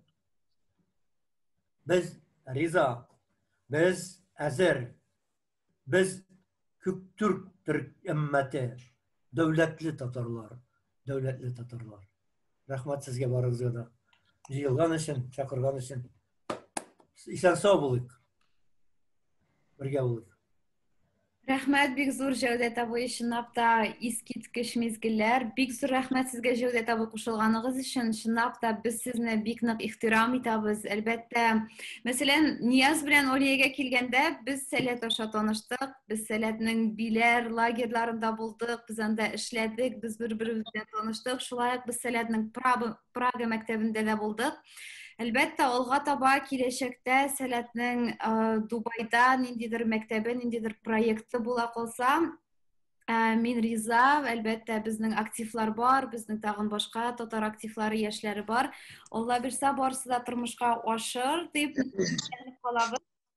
Һәм Венера апага сәлам әйтегез, Җәүдәт абый, шулай ук Тимурларга да сәлам. Сезгә бик зур рәхмәт. Алга таба дәвам итәбез, дуслар. Мин күрәм Яннат Низамутдинова. Я включаю вам микрофон. Я вижу, что вы подняли руку. Исәнмесез? Здравствуйте. Җәннәт буладыр инде бу безнең Низамутдинова. Алло, исәнмесез? Без сезне ишетәбез, сез безне ишетәсез микән? Тагын бер тапкыр басам. Сезнең белән исәнмесез? Исәнмесез, хөрмәтле милләттәшләр. Мин бүген инде араб илләреннән булгач, үзем татар милли киеме белән утырамын. Үзем Казакъстаннан, Нур-Султан шәһәреннән. Мин бик куанычлымын. Безнең татар халкы кай җирләргә генә таралмаган. Менә 4 мәртәбә мин Сауди Аравиясында, Меккәдә булдым, өлкән хаҗлыкта. Эмиратларда күп булдым, араб илләрендә. Бу вакыт сорарга туры килгәнне бик белмибез бит инде, татарлар бармы дип. Татарларны ул вакытта инде мин барган вакытларда, менә 1-2 ел булдым Эмиратта да. Шәңгәрәевләрне беләм, семьясын да, Роза сеңлесен дә беләм, Розаны. Калганнарын бик белмим, безнең татарлар бик күп икән. Без инде Астана шәһәрендә, мин үзем хәзер пенсиядә булсам да, Российский исламский институтта магистратурада укыйм, магистерская диссертация язам әле, ислам теология факультетыннан. Үзем инде Казакъстанда, Нур-Султан шәһәрендә, Целиноградта 50 ел торам. Гаиләм, балаларым бар. Мин монда татар мәдәни урталыгының рәисемен, Нур-Султан шәһәрендә. Икенче, мин бөтен Казакъстан буенча татар, башкорт хатын-кызларының рәисемен Акалфак. Шуңа күрә менә күп кызларымны күрдем. Туган җирем Конгресс татарының җыелышларында яшь булам. Үзем туган җирем Башкортстан. Минем анда землякларым да, яшь кенә җегетләр дә бар, кызлар да бар. Барыгызга да зур уңышлар телим. Шундый безнең кушуларыбыз, аралашуларыбыз алда күп булсын. Бөтен нинди илләрдә бар безнең татарларыбыз бер-беребез белән шул Zoom белән булса күрешик. Инде кем Казакъстанда, Нур-Султан шәһәре, инде уларның столицасы, башкаласы, килсәгез, мине табып алыгыз, мине любой кеше монда белә. Барыгызга да уңышлар телим. Әлфия сеңлем, сиңа бик зур рәхмәт. Тимур әфәнде, сезгә рәхмәт. Инде сезгә уңышлар телим. Алдагы көннәрдә дә безнең күрешүләребез булыр дип ышанам. Бик рәхмәт. Рәхмәт сезгә бик зур, рәхмәт Җәннәт апа. Мин бик шатмын. Менә безнең шундый Казакъстаннан да хәтта безгә кунакларыбыз кушылган икән. Ак калфак хәрәкәтенең вәкилләренең берсе. Бик зур рәхмәт кушылганыгыз өчен.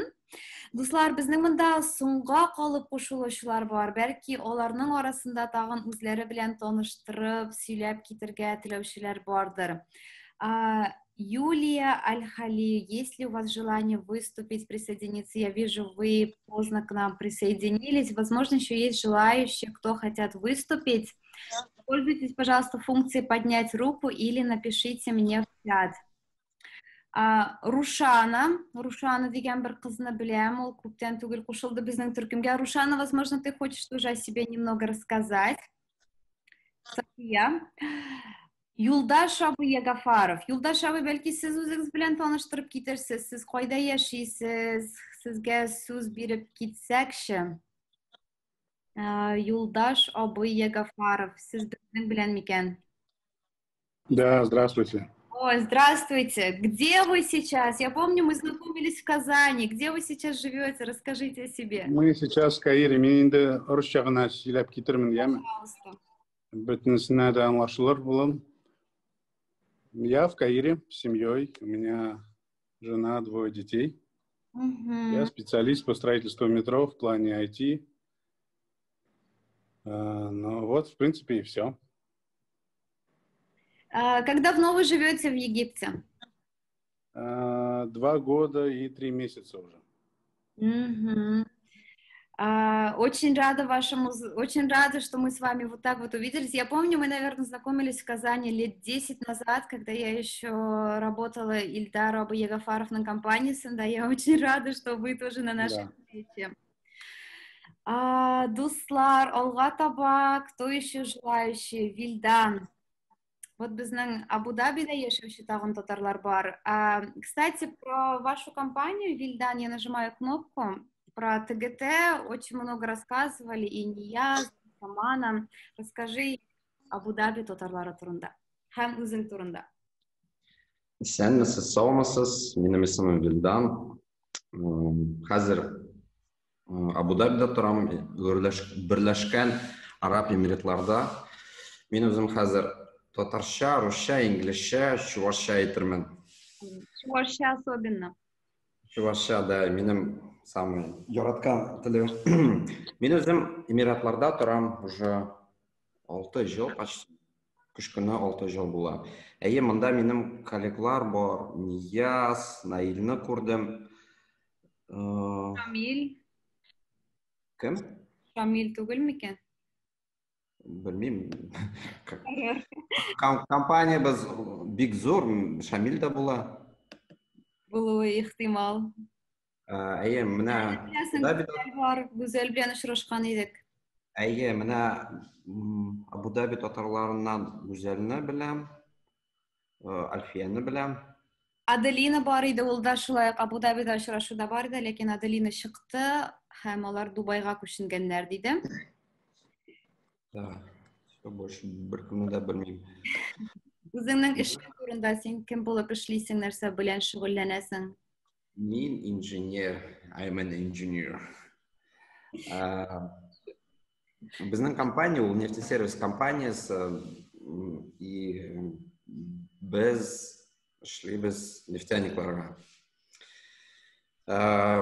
Үзем Казаннан КГУ бетердем, Казанский геофак номер 1. Агын нәрсә әйтергә. Менә безнең Эмиратларда татар диаспора түгел, ничек әйтергә? Сообщество. Сообществосы бар. Менә кушылабыз шундый ифтарларга, грандиозный планнар бар бу җылга, но бер нәрсә дә булмады. Так что хәзер менә Zoom-да гына онлайн форматта. Онлайн форматта можем. У меня все. Рәхмәт Вильдан. Вильдан безнең Абу-Дабида яши. бар үзе белән таныштырып китте. Менә күрәсезме, безнең арабызда нефтяниклар, тәрҗемәчеләр, КамАЗ сатучылар, кемнәр генә юк. Алга таба дәвам итәбез, дуслар. Мин күрәм кушылучылар, чөнки без ахырга таба барабыз. Бәлки тагын сөйләргә теләүчеләр бардыр. Друзья, есть еще желающие, кто хотят выступить? Пожалуйста, воспользуйтесь функцией «Поднять руку». Она находится внизу, где чат участников. Или вы можете написать в чате, и я включу ваш микрофон. Диана Тяпсеева, Виктория, Азат, Юлия, возможно, среди вас, София, возможно, среди вас еще есть желающие, кто хотят выступить.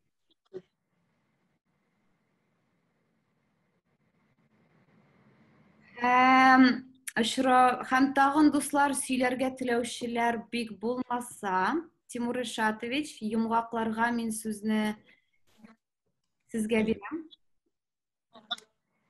Хөрмәтле җәмәгать, рәхмәт сезгә. Бигрәк матур, күңелле бүген безнең җыен үтте. Үткәрә алдык, Аллага шөкер. Шулай да дәвам итәрбез. Бик күп илдән татарлар җыелды, Казахстандан. Жаннат апа бик матур сөйләде. Чиләбе тирәләрендән кешеләр булды, Башкортстандан, Татарстандан күбесе иде Чаллыдан. Гумилев әйткәнчә, самая пассионарная нация, по-видимому, в Челнах у нас. Вообще, тарихи буларак, ягъни еске заманлардан бирле татарлар күп илләргә таралган. Төрле сәбәпләрчә безнең бейек бабалардан башласаң, Кытай якларындан Идел буйларына күчтеләр, аннары соңандан Европага киттеләр, көнчыгышка барганнар. Әле бик борынгы тарихта гарап илләрендә безнең кылычлар, яни стальдан инде, кырыштан, тимирдән ясалган нәрсәләр бик мәшһүр булган. Дальше по-русски скажу, а то сейчас начну на старолитературном, половина не поймет. Хотел сказать, говорю, еще с исторических времен татары и предки татар, у нас было много предков, мы же многокомпозитные нации, в общем-то. Например, там вот Вильдан Чуваши упомянул, да, чувашский язык, это как раз они из Сувара были. В арабских странах очень ценились мечи, щиты из Сувара. Вот, и хотя сейчас, наверное, славится, если сказать, сталь, какие-то изделия, всем в голову придет дамасская сталь. На самом деле, в то время, в древнее, с нашей страны поставлялся, в том числе в Дамаск, сталь и мечи. Недавно даже передачу случайно услышал, оказывается, вот знаменитый самурайский меч катана. Они его называют в Японии не катана, в Японии он называется татара. Вот, и способ ковки называется татара. Они, японцы, его, оказывается, научились, в свое время узнали от такого древнего народа, как тугас-татар. Ну, там в китайских вот летописях упоминается, там самое первое упоминание о татарах, это тугас-татар, утас-татар, такие племена были. Вот. Потом после этого, так скажем, когда татары, предки татар приняли ислам, конечно, много татар в арабские земли попало с целью учебы, были посольства, были торговые миссии, так скажем, приходили учиться сюда исламу, арабскому языку, кто-то возвращался с просветительской миссией там, на Ближнем Востоке, в Средней Азии, в Татарстане, а кто-то, наоборот, оставался и преподавали в этих знаменитых учебных заведениях в Мекке, в Медине, вот, может быть, даже в Каире, да, Марат Илшатович, наверное, лучше знает эту историю татар в Египте. Вот. Потом в царские времена, когда уже была Российская империя, татарские купцы, именно купцы-татары, были основным связующим звеном между Российской империей, между ее центром и Средней Азией. Бухара, Хорезм, вот, Афганистан, потому что как бы были носители той же самой религии, и в Средней Азии проживают люди, которые говорят почти что на одном с нами языке и исторически очень связаны. все части одного когда-то большого государства. Вот. И на сегодняшний день мы тоже с радостью встречаем татар во всем мире, вот. Особенно здесь, на Ближнем Востоке, в Турции, потому что, поедем, наши генетические, исторические связи нас сюда тянут. Вот. Ребята вот сегодня представлялись, у нас тут и инженеры есть, и переводчики есть преподаватели. Также вот из Катара упоминали, да, там действительно там начальник консульского отдела татарин из Казани, Марат, наш друг Эдуард Шакиров, там, начальник консульского отдела посольства России в Абу-Даби, тоже он татарин. В Турции у нас там, соответственно, Айдар Торгпред Российской Федерации. В общем, много наших людей, скажем, за границей, на разных должностях, позициях. Вот. Наша нация продолжает быть пассионарной, это очень радует. Вот. И, конечно, наверное, самые пассионарные представители, это, как всегда, должны быть студенты наши, которые везде учатся, там и в Египте, и в Саудовской Аравии, наверное, в Эмиратах тоже их достаточно, поэтому будем рады, конечно, когда будет информация о нашем этом жиине распространяться и будут люди присоединяться. Вот, большое спасибо всем участникам. Джавдат Абуга рахмет, Джаннат Апага Бигзур рахмет. Вот, Алия с Ниязом молодцы, вот в Саудовской Аравии так хорошо выступили. Видно, что ребята хотят общаться, у них организаторский талант есть. Вот, два Шамиля интересные тоже выступления сделали, рассказали, да, один из Омана, один из Саудовской Аравии. Вот. Поэтому всем большое спасибо. Думаю, в ближайшее же время определимся с Инглебес Альфия Хабар Бирринде, когда у нас следующий жиен будет. Вот, Бигзур рахмет, оңышлар, сау-сән қаларға, салам алейкум. Рахмет, Бигзур Тимур Ишатович, рахмет. Тағын біздің сөйлерге тілеушілер арасынан Диана бар. Диана, я прошу вас включить ваш микрофон. Вам нужно подтвердить. Да, білдім. Исәнмісіз. Сіз мені шақырғанда мен аңламай да қалдым. Қызымның страницасына нечіктір кіргенмін. Өз есімімді ешітмегеш. Аңламайша да қалдым. Менің есімім Сирине. Мен Мәскеуде тұрам. Менің 2 қызым бар. Зурлар енді. Бірәрісі медицинский колледжда оқи. Отличныға оқи. Альхамдулилля, шүкір Аллаға. Тағын бір қызым стилист-визажистка оқи. Мен өзім недвижимость компаниясының партнері болып Мәскеуде ішлем. Ел ярым таман назад как раз Дубайға келген едім. Шәңгәреев ғаиләсе белән таныштым. Алсу бар иде, аның ярдәмчесе. Да, аның как раз она мне прислала ссылочку такую, я очень обрадовалась. В Абу-Даби тоже была. В мечети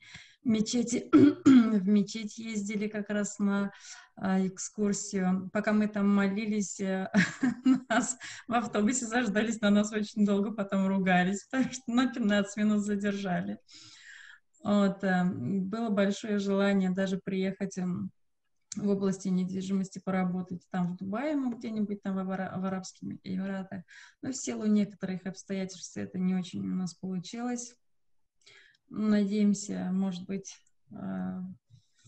как-нибудь там все-таки еще впереди много хороших дней у нас, Алла берсе, Мәскеуге келсеңіз, сообщите, обязательно встретимся, какое-нибудь красивое чаепитие устроим.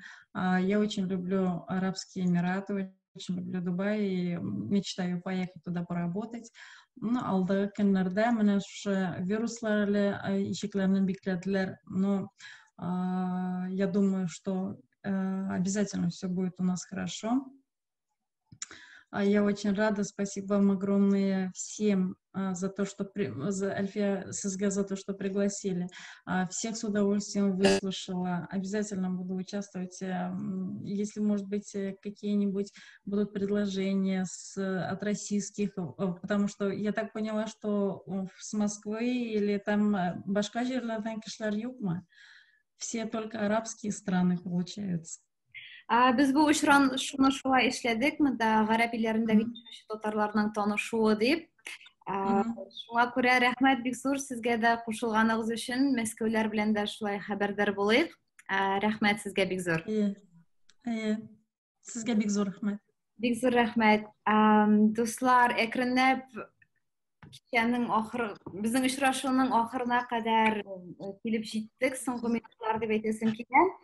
Беренчедән рәхмәтләремне белдерәм барыгызга кушылганыгыз өчен, шундый ял көннәрендә үзегезнең вакытыгызны табып кушылганыгыз өчен. Шулай ук рәхмәтләремне белдерәм Олия белән Ниязга, Абу-Дабидан Гүзәлгә, Аманнан Алинага. Без инде бу очрашуга әзерләнү шулай җиңел генә тоелса да, чынлыкта барыбер ничектер танышларны эзләү, ниндидер техник якларны берләштерү булар үзенчә эш таләп итә, ләкин без үзебезнең кызыксыну белән моны барысын да Аллага тапшырып ахырга таба җиткердек.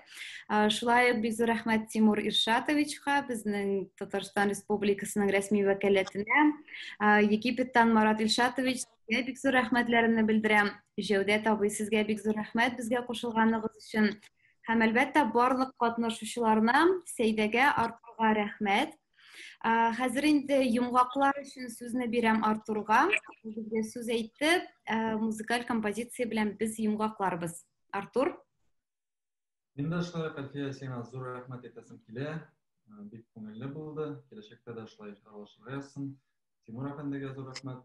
Һәм инде монда арабызда Җәүдәт абый да бар икән. Җәүдәт абый, сезгә зур сәлам. Зур хөрмәт белән шул сезнең сәләт турындагы идея бик шәп. Минем яктан берәр нинди теге поддержка идеялар кирәк булса, мин булышырга бик әзер сезгә. Сезгә зур рәхмәт күрсәтәм. Һәм инде кемнең микрофоннары, кемнең кабзабыз, хәзерләп җибәрик туган телне. Абдулла Тукайның үзе белән шулай тәмамларбыз. Микрофонны барысы да үз теләге буенча һәркем кабыза ала. Мин монда басам, микрофон кабызырга дигән кнопкага кем тели. Туган тел җыры. Абдулла Тукай сүзләре буенча легендар туган тел җыры Артур.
Рәхмәт бик зур. Монда Хурсай жырлаушылары. Дуслар, біздің бар телеграмда группа, мен ссылкасын жібердім мына мындағы чатқа. Бихар үшін қосылыңыз телеграмда шул чат аша бірге оралашып, бір-біріміз білен. Рахмет барыңызға. Рахмет. Уже такая девушка. Алла берса. Ой, я опять другая девушка. Мында бір сұры шаласы келме бағай барысын. Кімдер тілей қолығыз аралашық? Нияз? Шығабыз. Олия, сен қал.